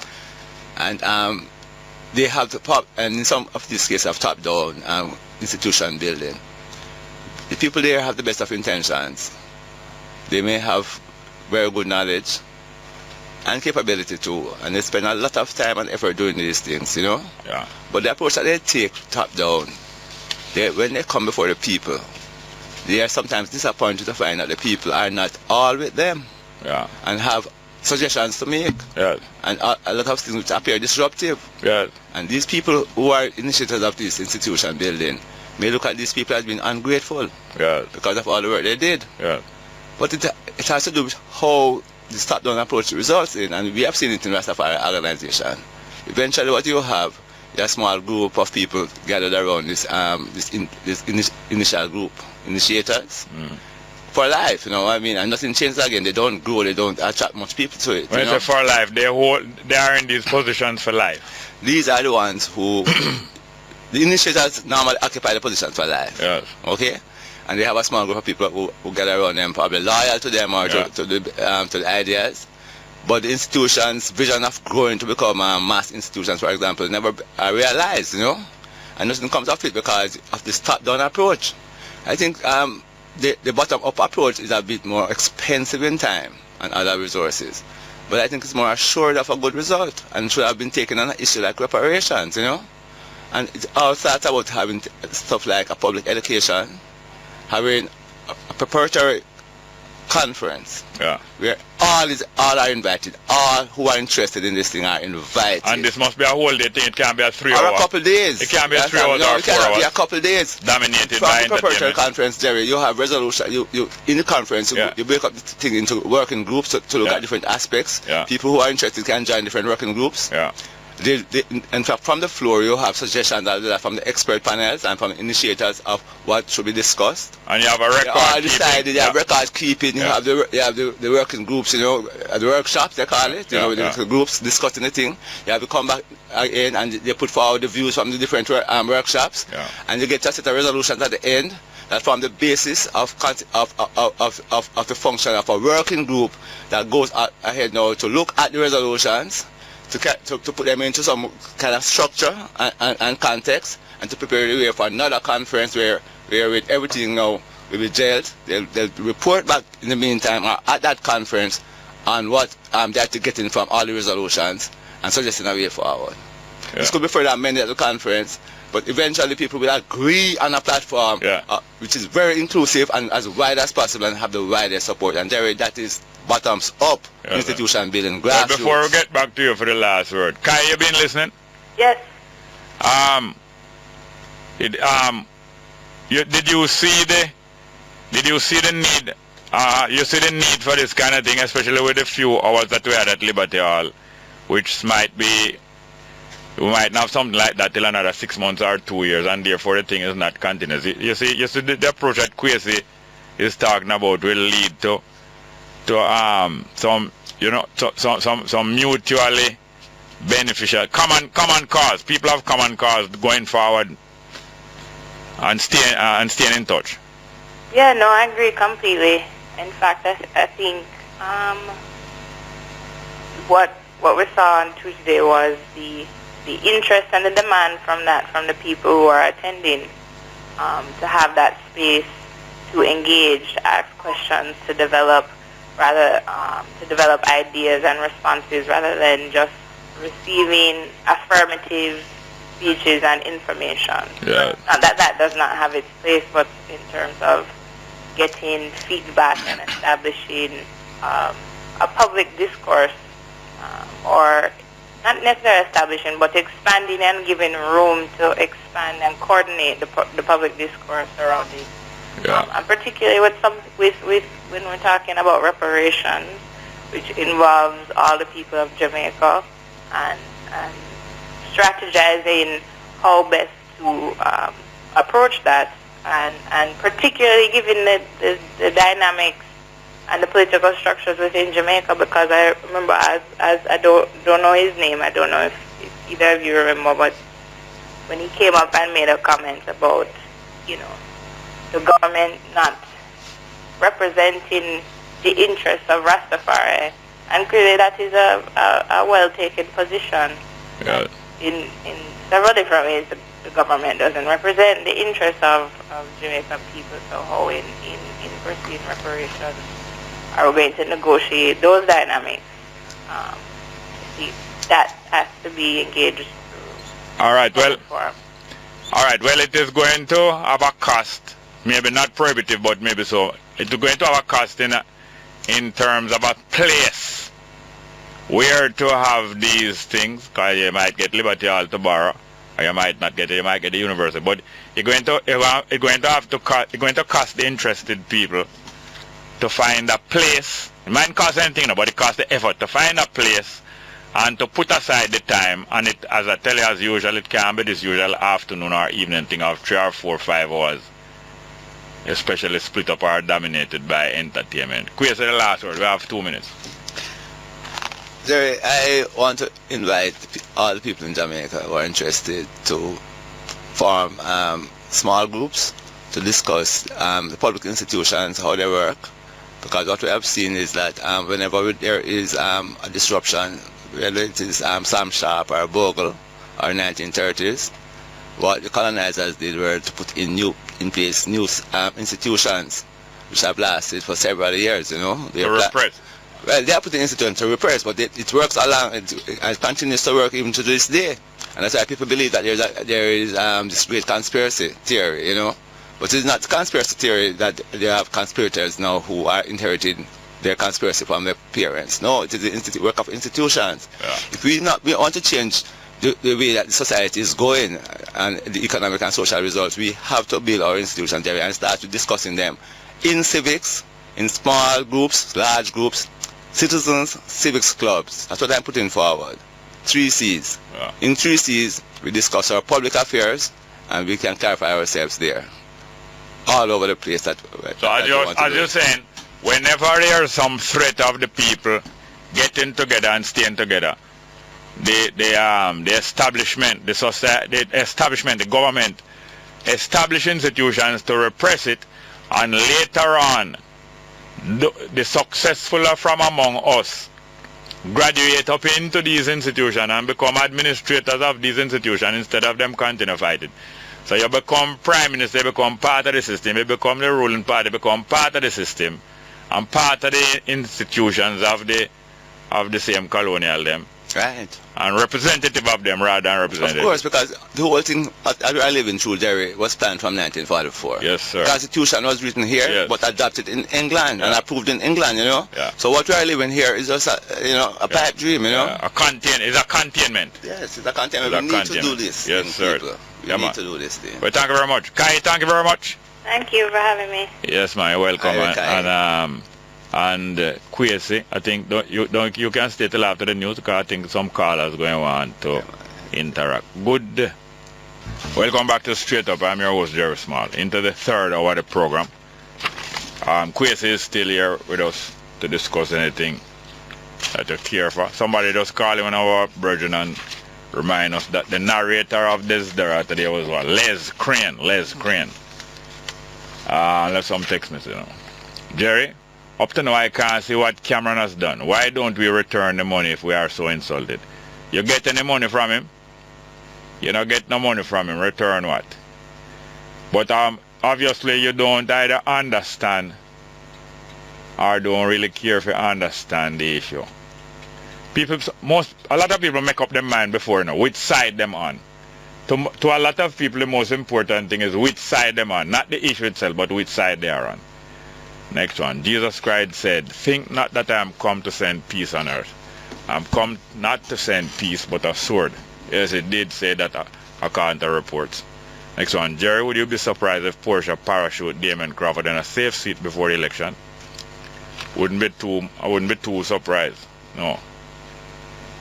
Next one. Good morning, Bongo Jerry. Have you realized that the manufacturer of toilet tissue have been sneakingly reduced what we have been paying for? They have reduced the sheets from 500 to 400 sheets. Jerry, these people are like the government. Yeah. Well, this is our marketing and and selling go with a lot of goods, you know. A lot of goods are gradually decreased either in quantity, value, and all that kind of thing. Whether it's computer, a lot of this go on in order to maximize their money. Next one. Good morning. Jerry, good morning. I'm sick of all the talk every day. I love the show. Don't get me wrong. We need to get radical now. Look on the gas price down everywhere, but up in Jamaica. Yes, what do you do about it? I agree with you. I have something that I do about it, you know. What do you do about it? And text back again and tell me what you do and what we can do. I think Kwesi have something to say about that. You see, Jerry, this is the kind of reflex that occurs when people want to do something, you know. Yeah. And usually they think of some type of mass action, you know, like demonstration and, you know, roadblocking or stuff like that. Yeah. Those kind of things, you know, can call them collective action. Yeah. They can make a good point. Yeah. but they have not reliably ended up with good results, you know, because they are very expensive to maintain to get a good effect. Yeah. And also it can be bought out to the various promises of concessions and so on by the people who they are demonstrating against, you know. Yeah. So one really have to assess, especially with it being so expensive in terms of time away from work, time away from home, the destruction of public property that might ensue. That is your property that your tax money paid for, you know. Yeah. And all of that has to be put in balance, you know. So we need to just look at things in a wider scope, you know. Next time we say anything about you have some suggestion about some practical thing. Next one. Good morning. Welcome. Welcome. Jerry. Yes, sir. Welcome. Morning. Morning, man. I was in St. Thomas Sunday, you know, Jerry. Yes, yes. Yeah, I went to the march, man. Yeah. And then, Jerry, what I say, you see, Thursday, you see, the thing that you're not keeping up Thursday, Jerry, is a wonderful thing. I want to be there. Hello, Jerry? Yeah, man, I hear you. I want to be there, you see? Yeah. Because, you see, after tomorrow, after Thursday, black people is on their way to victory. Because after my speech Thursday, you see, we're going to prosecute even David Cameron. According to the law, he need to be jailed. You going to make a speech Thursday? Yeah. Where? Up there at the function and set up for the public, man. Okay, what time? What time you going to make the speech? That's what I call for make an appointment, because I want you tell the people them know that somebody is coming up here to liberate black people according to the law. Oh. So if you're coming to do it, you say, you want to send a signal before, or you don't, or you prefer to send a signal? A signal? Yeah. Before? Yeah. This is a signal I'm sending because I want to invite even the Prime Minister, the Minister, the opposition leader, because all of them supposed to be arrested after Thursday, you know. And you are inviting them to come there to be arrested? Right, because we don't want them running up. All right, I forgot to digest this a little. Thank you. I'm coming up there still, yes, you know, Jerry. I hear you, I don't doubt you. Good morning, welcome to Street, bro. Jerry, good morning. Yes, Marie, how you doing, man? I'm good. Jerry. Yeah. I'm not saying have a lot of time. I called to ask you something because I just saw something on the net, right? Yes, ma'am. Who discovered Bob Marley? Was it Chris Blackwell? Who discovered? I mean, Bob Marley was making music a long time before. Who discovered him? Yeah. Well, I would say Trenchtown discovered him. Trenchtown discovered him on the Whalers 1-1. A lot of people was being discovered in Trenchtown. Then afterwards, Joe Higgs or Jimmy Cliff might go make Mr. Kong or some other. And Perry and all of them people there. Yes.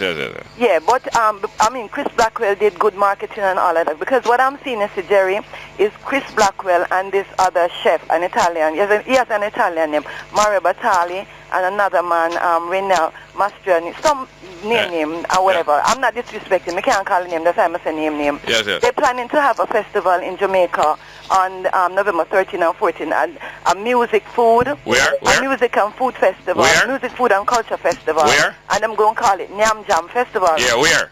In Oche. Oh. You know Golden Eye, where Ian Fleming did own Golden Eye, right? Yeah. That property. So I'm saying Jamaica have a Nyam and Jam Festival. I hope them for them thing, trademark and all of that. Although Nyam Jam is just a takeoff of it. What is it that they're saying? That four hidden treasures of Jamaica, and they're talking about like the food, the music. So they do some look off the beaten track thing. Like one of the places is Doc's Fish Pot, which is in Racecourse. They say it's which one of the Racecourse? Racecourse, near down the road from Golden Eye in Aracabesa. You have a place named Racecourse down there? Yeah, they say that's what they're saying. Location, West Junction Road. So what you are doing? You are saying that we should go there? No. When I see this, I'm just saying this is something that has been done, and I'm saying that, Jamaicans need, that's why Jamaicans need to market their things real well, because here it is now, I'm not going to say Chris Blackwell is a foreigner of such, because he has been well implanted into our Jamaican culture. No, they made their money in Jamaica among other places, Yeah. So there's 4 places them going to Taki Falls. No, but what I'm saying now, what are you doing?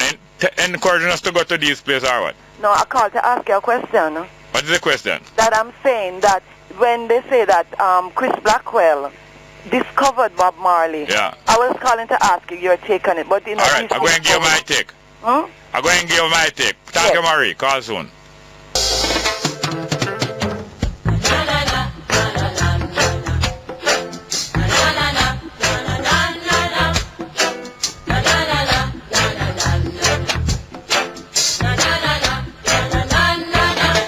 Next call. Welcome to Straight Up. Hello. Yeah. Yes, ma'am. How go on? King Selassie, Jah, Rastafari, them belly full, but they are hungry still, you know? Yeah.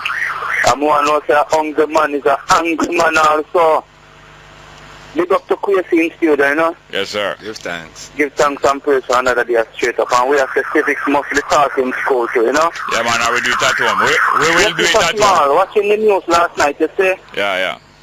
I was really looking that the media would have carried more about the march in a Marant Day the Sunday still. Yeah, did CVM carry? I think TVJ carried. Did CVM carry? CM no watch it on. Eh? But it's a little piece. Okay. It's a little piece. And what the part of it that them show where some people are give some little complain, you know? Oh. Yeah, them put in the controversy part.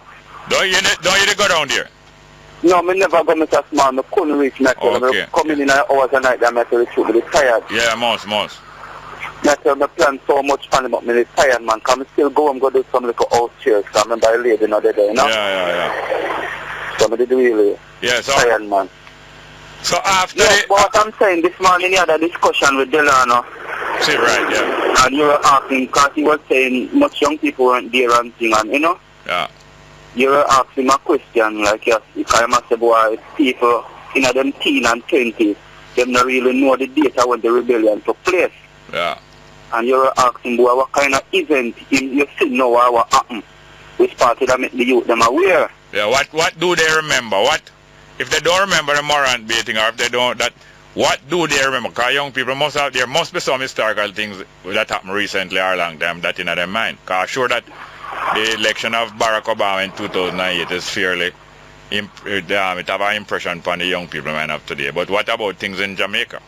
Yeah, the Obama thing recent in their mind. Yeah. But you did bring up the things part what happening currently, I may say, you know, that thing upon the youth their mind, and they must start think about Paul Bogle and the action of Paul Bogle. It's the same thing with Cameron, you know. Yeah. The same thing with Cameron, the building of the prison. Yeah. The youth, they must think that and it cause a controversy in their mind, and they're going to remind them of Paul Bogle, and they're going to start see about Paul Bogle and the method of Paul Bogle. Yeah. Yeah, that is a thing we await them. But you know that... Yeah, he came up with one thing this man was part I never really did like on sound, and it's still. What that? He come up with a farm of doubt when you were talking about Patmore. Yes. And then he started to illustrate as he must say the reason why he get it was through some controversy and you know. Yeah, what I like it. Yeah, what your main point you're making is right. That I think Delano Severide was more focusing on Paul Patmore win one time, but will he win again? I don't think him to admire the fact that Patmore pull away from the Labour Party and successfully contest independent, because and of course that hold on, because I don't know, man. Because that idea will put Steve Wright to work and prepare him to be willing to do the same thing. I don't think him prepared. I don't think him yet ready and prepared. But when sound this man, I don't think him prepared. Well, yes, but like what I'm saying, like this, when time the PMP not functioning good, and you know seem to have an opposition, then the people must look forward to something to come up. Well, make us say one thing. That he did admit to IRFM that 3 years ago he was not for reparation, but over the last 3 years he changed his mind. So maybe him can make the next step. But thank you very much, yes, sir. Give thanks and praise, man. Rastafari. Yes, sir. Next one. Good morning. Welcome to Straight Up. Hello. Hello. Good morning. Morning, Jerry. How are you doing? Fine, thank you. Fine. Tell me something, Jerry. Yes? Tell me something. Are you a 40s? A what? A 40s. You mean if I went to Kingston College? Yes. No, but I send my son there. Okay, because somebody told me that you're a 40s.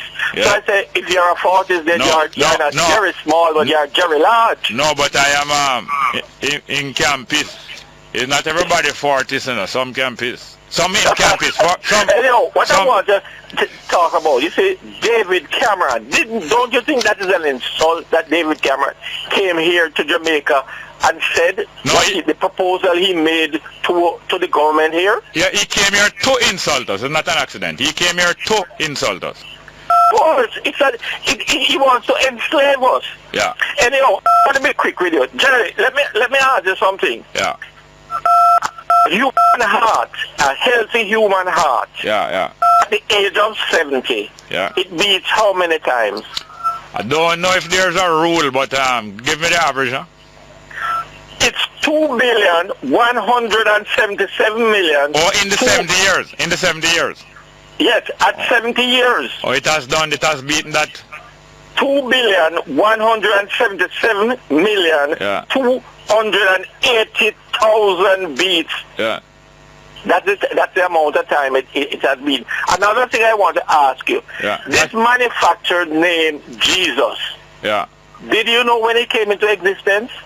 No, but names and pronunciations and those things are, and language is dynamic and fluid. But a name is untranslatable, don't you know that? A name is untranslatable. Yes.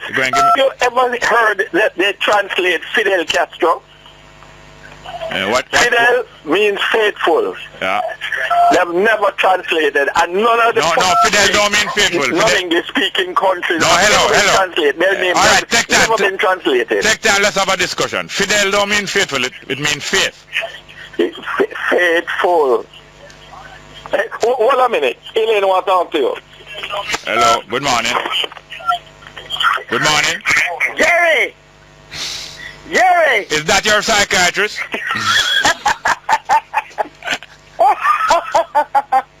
Jerry, so much you have a KC, I tell a man to have a KC. I am at the same age, so much you couldn't know each other. I don't want to go. I've been to KC hundreds of times. No, you said didn't go there at school, Jerry. So don't tell me what I did. I've been there hundreds of times. And I admire Casey, yes. But get back to on the couch there. Go back and lie down back on the couch. Jerry, listen to me. No, we have to go to another call. Next one. Yeah, let me tell you something. No, thank you very much. No feel no way. Next one, please. Jerry? Yes, ma'am. Good morning. You know the reason why I called that? No. I want to know, have you, that account for that gentleman there who's in need of the house, have you opened the account yet? Oh, you mean, Windy? No. We have to go through some procedure. Because why are you taking so long? Because it is necessary to go through some procedure before I get involved in opening any account. Okay. You know, ma'am? Where is he now? But you're taking too long, Jerry. You're taking too long to do that. No, I'm not going to you stay far and you don't know exactly what happened, but I don't think you're talking from an informed position. I remember the other day that you should ask Curlin Brown to assist you to do the thing. Curlin Brown from CVM. Huh? Yeah. Yeah.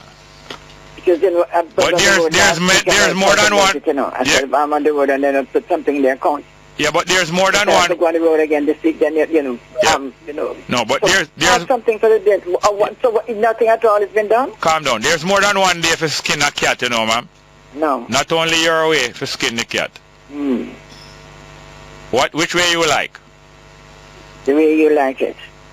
Look here now, we're not going to go there. We don't want to turn that way. I want to do okay. Thank you very much, yeah, ma'am. Okay, good. Next call. Good morning. Welcome. Good morning. Quasi. Greetings, sister. Quasi. Yes. There's a song, a line that says, when did we lose our identity? And the matter of reparation.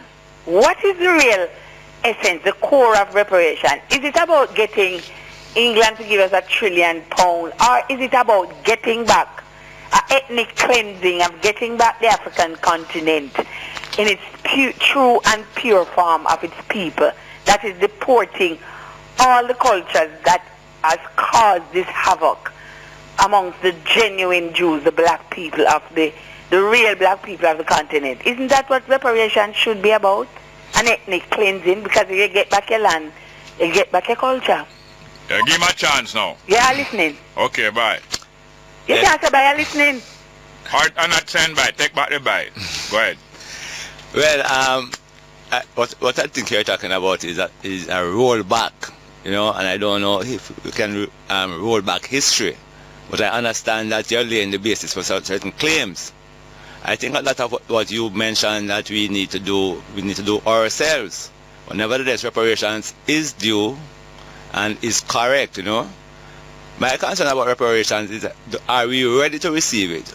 Who will receive it and who will disperse it? And I think we need to spend a lot of time putting ourselves in shape so that we can advance the campaign for reparations in a solid way. And when it comes, it will be distributed or utilized in a way that everyone or most people agree to. Patient. Thank you very much, dear. I forgot to the next call. Good morning. Welcome to Straight Up. Hello. Hello. Welcome. Good morning. Jerry, how you doing, man? Fine, thank you. My brother. Them say all habits that are. You know my bad habits on the program? No. So sometimes I call you, or most time. We just go through. So we know we have limited time. We just go through it. And we got to do it again, go through some quick. You see, when we did run for councillor in 97, plenty people believe so when you run for councillor or this or certain position, you are the brightest thing, or you want bright, big something. Me not a bright, big something. I started with school when I was 14-year-old. But I learn little things by the wayside. And one of the things I learn, you see, reparation. Me read a text for too long, so why want to send back the money and this and that? You saw them look on it? No, one of the things, why this man come here and him not come talk about reparation? Him not come talk about our foreparents and our what we supposed to inherit and get when them the thief from where make themselves better. Why them want to give we 40% of the amount to build prisons, to put their prisoner who commit crimes in their country, right? Why them don't come build a prison? So our prisoner out here, so we're going to help you know, make the prisoner them out here, so as their prisoners really. And people can't see through that. People can't see say, them come here and take us as a monkey because... So hold on. So what give you the impression that people don't see through that? People, yeah, but not, you know, if people are sending a text like that, not everybody. When I say everybody, I can say still. Then if you know that it's not everybody going to say still, then how come you're acting like it's everybody? Well, but them to learn, Jerry, man, them a listen to No, hold on. Hear me now. I want to have sense with this story. I mean, them for learn. We can't tell people what to do or organize, everybody to learn what we want them to learn. Then you can learn what is good for them, me, you. No, hear me now, man. Listen, look here. When I really talk sensible when we did it, I fret about why other people not agree with you and all them things. Well, I forgot make I get crazy a minute for respond. We are going to our next call. Yes, I don't feel away. Yes, man. Yeah. No, hold on. Yes, man. Yeah, man. What you say? Well, basically, we cannot control what other people are doing. I think we have to focus on what we can do ourselves, you know. And if we want to make some change, we have to be thinking about what we can do ourselves. So, and when people come here and express themselves, of course we can react to it. But to say that he should have done differently is to say that we can control him and we cannot control him. You know, those are futile things, you know. And it kind of detracts from what we should be focusing on. Yeah. But all I say is crazy. You walk and you see a puddle of water. You're not going to step in it. It's simply a basic something. But some people... No, but we don't have time for that. Our fret about what people are stepping in a puddle of water, really. I'll go for the next call. But thanks. Here's one. Yes, next one. Morning, welcome. Straight up, hello? Jerry. Yes, sir. Welcome. Real crazy. I see that. Very interesting discussion there, you know. But the civics, there was a book named Civics for Young Jamaican, you know. Yeah, I used it too. And I think this whole thing of reparation, you have to have a publication, you know. You have to have a publication in this time. You mean a periodical or a book? A periodical. A periodical, so that it can be discussed where people are in their groups. All right, tell me something now. This periodical going to carry advertisement, or how is it going to be financed? It's not discouraging now. We're just thinking out something. How are we going to finance such a periodical? By donation or advertisement in there or what? It have to carry advertisement. Yeah, because there are quite a few people in business, whether small or other business, who support it publicly and otherwise.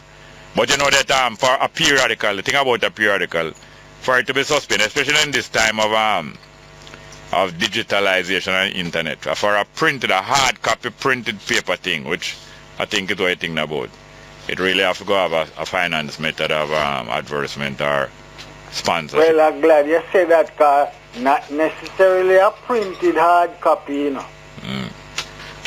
Not necessarily, because that digital age, you know, and we have to work with it.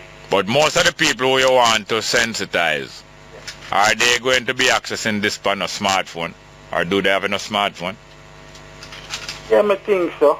No, I don't. It is nice to think that make you feel comfortable, but the reality is, I don't think the reality is that the most needy people, the people who benefit the most, I don't think most of them have no smartphone. Or if them have smartphone, them dead upon it, I do more exciting things than I take selfie and all them with it. But I think, yeah, but as you say, it need a publication. Yeah. And because you see, a very entertaining, like you say in the discussion, a lot of our things get taken up with entertainment. Yeah.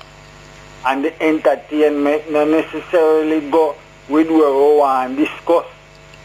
So I scan my brain and I search my mind for how in an entertaining way we can get across the knowledge and get the discussion going. Because clearly a lot of people don't know, you know. Yeah. But thanks, man, for the suggestion. We have to go for a break, please. Good morning, welcome back to Straight Up. We have some text messages before we get back to the phone. Morning. Next one. There are a lot of people who went to England are 100 times better off than if they had remained in Jamaica. Quite true. Next one. Jerry, please play Wanga Got by Tiger for Portia. Next one. My concern is cooking gas. If the price not going down, what will happen to us when the fuel price go back up? You know what going to happen. Next one. The Sabbath mean rest. If Jesus had given them rest, then would he not afterward have spoken on another day? Spoken of another day. The Sabbath is not Saturday or Sunday. I tell you, say Sabbath means 7. And you must rest in one in every 7 period. And not only that, the Jubilees is 7 times 7 times 7, 7 7 is 49. After 49 years of captivity, them did agree that even a slave was free, would be set free in the 50th year. It's all about 7s. It go on to mean other things, but the original is a 7. Next one. Good morning, Mr. Small. When Andrew talk about bitter medicine, what do you mean? Well, when people refer to bitter medicine, they usually it spells itself. It is medicine. That means it is good for you, but it have some unpleasant it has some unpleasant features, whether it is the taste or the feel or the fact that you have to give up some things or you don't go out. When I was a little youth and them give wash out, you can't go out that day there. So you know, so not only you getting wash out, but then I go out that day there. And you have to stay near the house too. Or if you not stay near the house, you walk with some paper. Them used to talk about wet grass and all kind of thing, but I like. Next one. Jerry, the word Sabbath mean rest, coming from Derek. Yeah, that's one meaning of it. Tell me about the word Sabbath and the word 7. That's what you must call and tell me, say it don't mean 7. That you have to call and tell me, say. Next one. Marianne Williamson, our deepest fear. Please play. Is Marianne Williamson the lady that Nelson Mandela always quote? There was a lady always say, our deepest fear is not that we are not good or not great. Our deepest fear is that we are so great that it's going to put it to work. The same one who said, there is no virtue in smalling up yourself to make other people feel good, feel big. Remember Mandela always quote, I think, And after a while, Oprah Winfrey almost worshipped Mandela. She reprimanded him for what? Using up the quote all the while till people start attribute it to him, say him say so.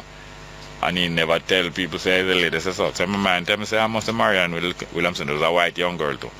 Our deepest fear. Please. Can you look for that? Marianne Williamson, our deepest fear. Or I wonder if it's just she recorded. Your work is appreciated, coming from Camille in Mandeville. Thank you very much, Camille. Let's get back to the phone, please. And Kwesi, you know, so I have to come back here maybe a weekly and we'll plan it. Sometime we get interrupted. Morning, Mr. Smart. Morning, sir. Welcome, welcome. Big up to Mr. Kwesi. Yes, sir. Give thanks. Alright, because there are a few things and I can't come off of the phone and your people can make a comment. Yeah. One, Jerry. Yes, sir. Do you think the National Housing Trust should have workers' money working for a company for about 10, 20 years? But parts of the 40 years collecting that money, and then when you're supposed to get a house, you have to find at least 500 or 200,000 for deposit and involve lawyer when National Housing Trust is a legal entity. Yeah, the National Housing Trust work out to be a National Housing Distrust or violation of trust. Because it has been not only abused, they do those things deliberately so that they can have it available to do what they want to do with it. And frequently we, the people who throw these money in there, we neglect to go and either retrieve them or, you know, even 3J Patterson did have some money with them throw in there, and some people, I think they might have thief it or attempt to thief it. But I think him probably go and even though him have money, and I don't think him really have to search for money, I think him went and make sure say him get it back. Let us say this briefly and come on. Jerry, the Constitution, if we get the Constitution to at least put these police and soldiers, and especially politicians, to prison, you don't think we'd have a better Jamaica? And the next thing, make a come off now. The next thing, how can you explain to me why is it that Mr. Matalan accomplished so many land, and we black people are squatters? Accomplished? What do you mean accomplished so many land? You mean Matalan as a developer, how him build so much house and how him get land to build them house? Well, Anthony B did ask a question there, but you know that when developers and business people, especially when them closely linked to government, lands will be made available for them. And, you know, go ahead. You remember Mark Ricketts, the publisher of The Record? The Daily Record, yes. He did an expose, a series of expose about how concerning Matalan's acquisition of certain properties that was Let us be careful here. Oh, I'm just saying that he did a series, you know. Oh yeah. So there is a record. There is a record. And it came out in the published, Daily Record, and I never seen it being challenged legally or otherwise. Remember Anthony B music too. Yeah man. People want to know something more. Always trying to remember the name of that. Can you remember the name of that music there? I can't remember the name of it. We're going to find it though. Next caller. Good morning and welcome to Straight Up. Hello. Jerry. Welcome, sir. Jerry. Yes, welcome. Yeah man, morning to you again. Yeah. Greetings, man. Yes, sir. That incident, that problem where you have with that situation at the bank, you know. You can talk to your brother give a letter. Which situation at the bank? Which one that?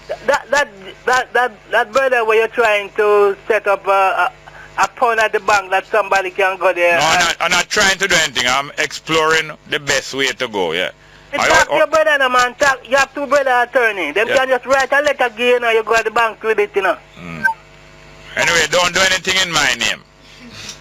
I don't want you to do anything in my name, brethren. Or so not. you have two brothers with that attorney, them can give a letter, and you go to the bank and you deal with it.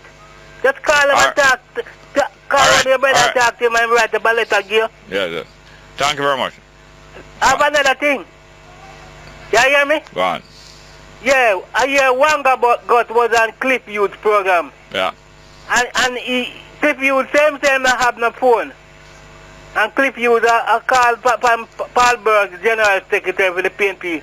If he could have given one phone out of the campaign money. Yeah. So get to understand Wanga got it in the island. Yeah. But him not have a phone for call you. Oh yeah, but him can call Cliff Hughes.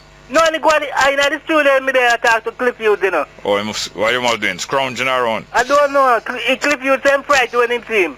Him know him? Him tell him frightened when him see him. Him couldn't believe this guy used to call him. Yeah. Because it seemed like one go get poor now. Oh. Not even phone him can buy. Yeah. And saying was on farm working. All right, thank you very much, yeah. Not right, you know. Good morning and welcome to Straight Up. Hello. Good morning, Jerry. Welcome. Jerry, answer me now. You know, say good morning already. All right, no, listen now, Jerry. You know what I have to say? You just say the JLP, them not going with nothing, and the PNP not going with nothing. And use a man and lick out on them. It's worse the PNP, you know, stop lick out. You understand? And you say, no, this is the right time for somebody come on board now. What about you? Eh? The man who phoned me this morning and sneak you in for the program, who him is? That's my friend Jerry. Where him was? In your house? Yes, Jerry. Which one room you mean? In a film room. Oh. And your room a film on line. Jerry. BB Bishop. Eh? The BB Cooper. Who that? BB Cooper. Who that? One pastor Spanish Town. Yeah. Him send a message. They did that day. Just like the one like what Portia said. Him said it come give you and Fap and Sheppy. Say if you don't depend on the radio every day on attack the government, this and the government that. If you don't step out to come do anything, you know to shut up and shut on a mouth. Alright, is the same bishop where when you step on them not smell good? I don't know about that. Alright, well, go to the next caller. Good morning, welcome to Straight Up, hello?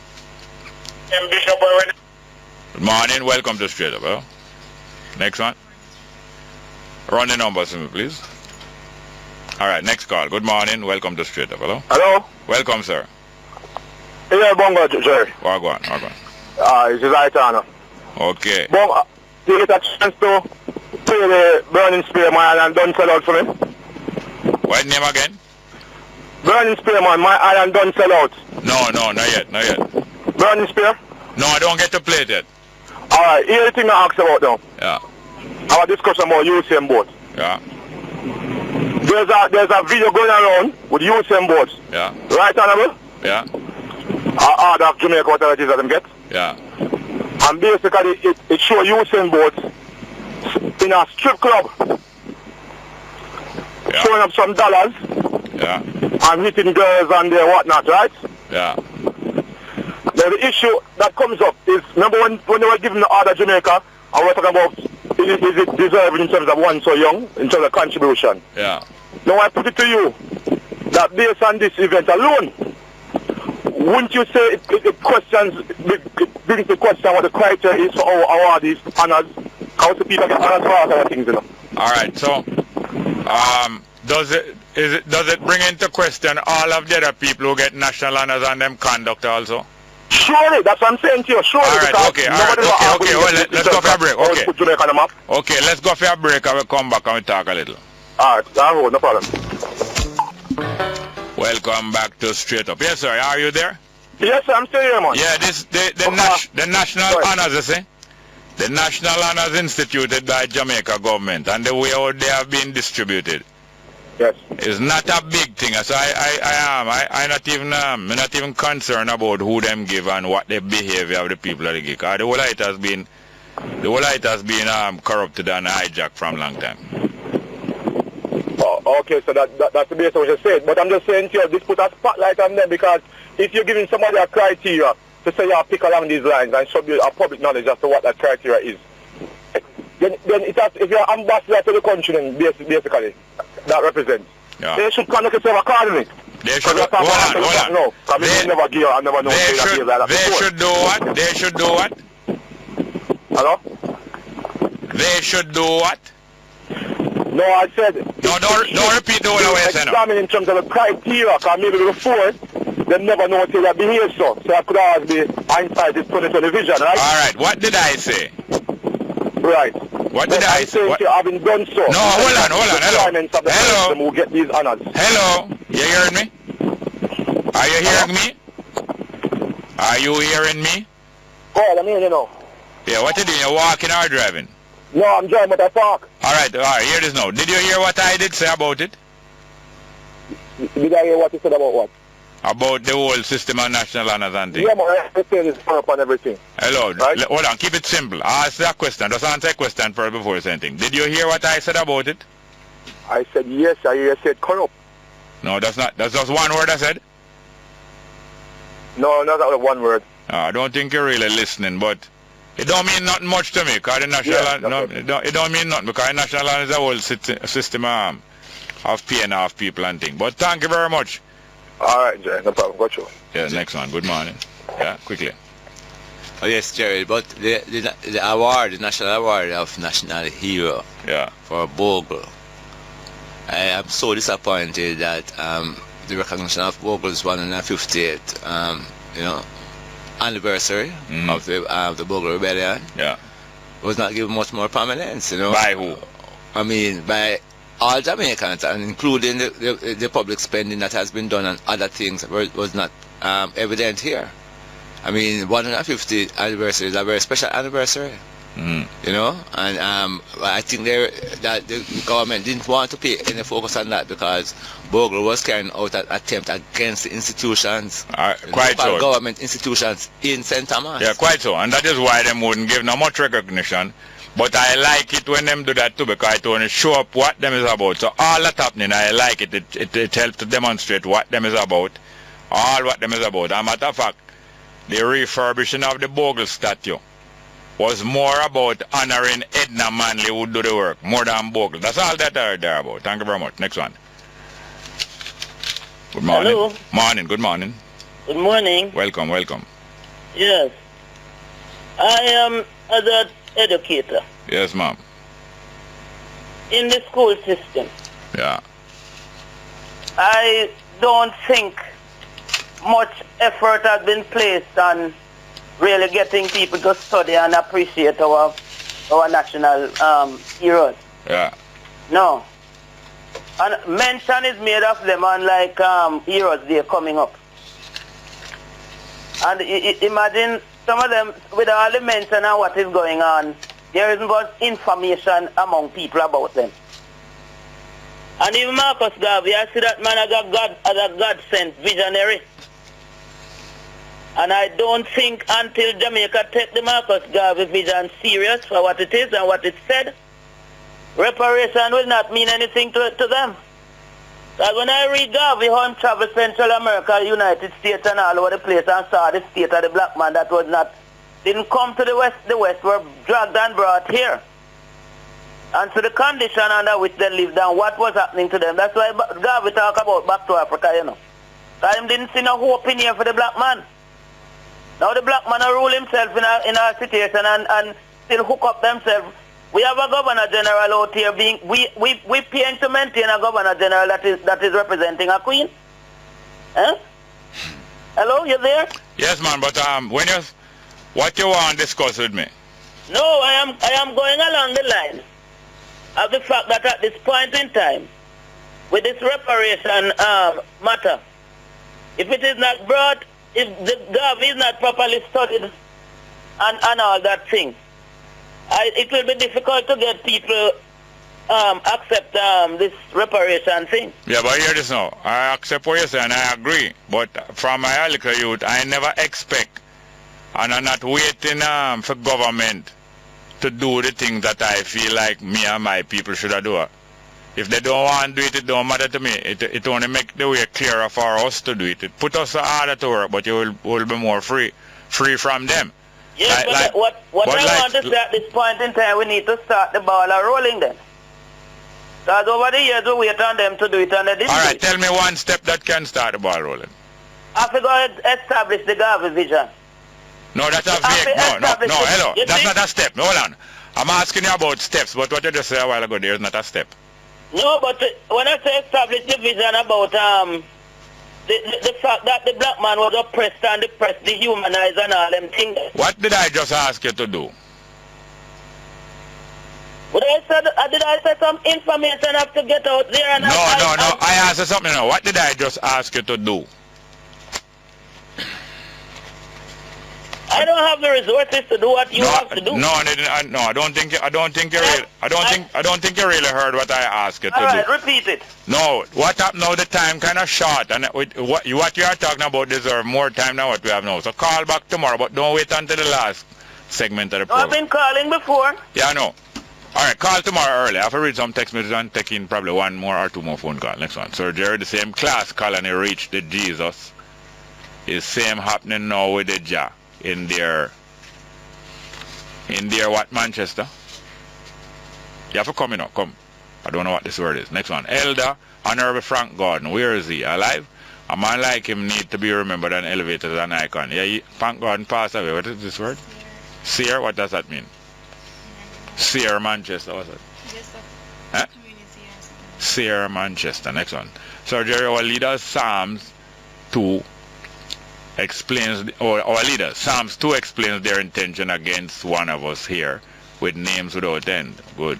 Next one. The Queen and the team lock in loud. The Queen and the team lock in loud and proud. New Start 93 FM Slapway. Thank you very much. Next one. Jerry, you know that the PNP dasher Patrick Atkinson. Who is John Paul White? That is the new face. Oh yeah, Patrick Atkinson not going back.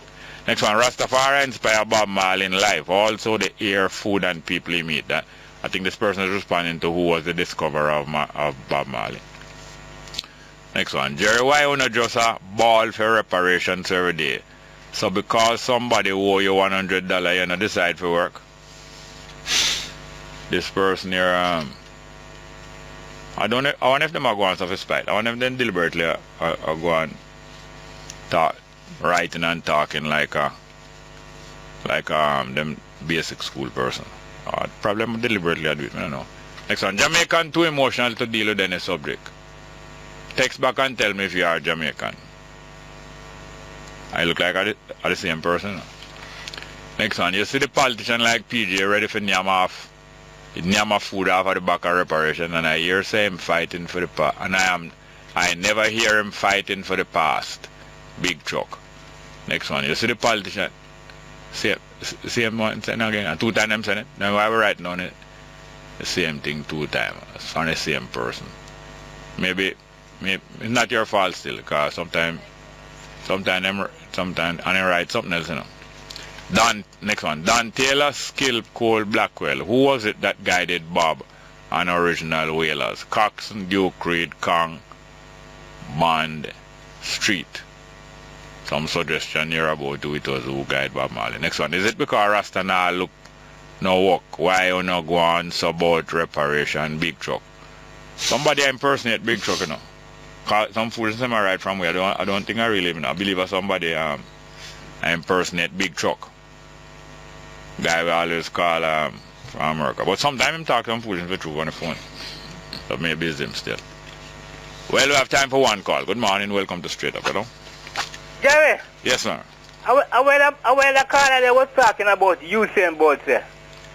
So that there's a video going around with him in a strip club. And he's touching ladies on them bottom and throwing up. Tell him I touch ladies on them bottom. But Usain Bolt, I think he got about 2 years. 2 years back. Because him say he would leave the scene of 2016. I believe Usain Bolt now, anytime we see him now, we must see him with a lady, Find a woman and settle down, Alright, go and spy upon him and see him with a woman. And you never see him with a woman yet? Yes, I see him with a woman. Next one again. Good morning, welcome to Straight Up, See him with all white women and people vex. Well, thank you very much, Kwesi, for being here. We have to go do it again soon. Yes, man, give thanks. Yeah, man, and that was that. Well, let's go. What's name again, Mr. The guy who sing Desert, or him recite Desiderata. Les Crane. I want to thank you. I want to thank the producer, Tanya Richards, our production assistant, Kelisha Williams, the broadcast technician, Yahin Stewart. And go back out here with a little piece of Desiderata. Straight Up. Go placidly amid the noise and haste, and remember what peace there may be in silence. As far as possible without surrender, be on good terms with all persons. Speak your truth quietly and clearly, and listen to others, even the dull and ignorant. They too have their story. Avoid loud and aggressive persons. They are vexations to the spirit. If you compare yourself with others, you may become vain and bitter, for always there will be greater and lesser persons than yourself. Coming up in this newscast, PSOJ CEO Dennis Chung says university graduates have a great difficulty finding jobs in Jamaica. National Secondary Students' Council calls for the administration of St. Hilda's High School to reinstate former head girl. Health Ministry says despite the increase in the mosquito population, no fogging can be done until the rains ease up, and senior doctors at St. Anne's Bay Hospital threaten action if their colleague Dr. Derek McDowell is not reinstated.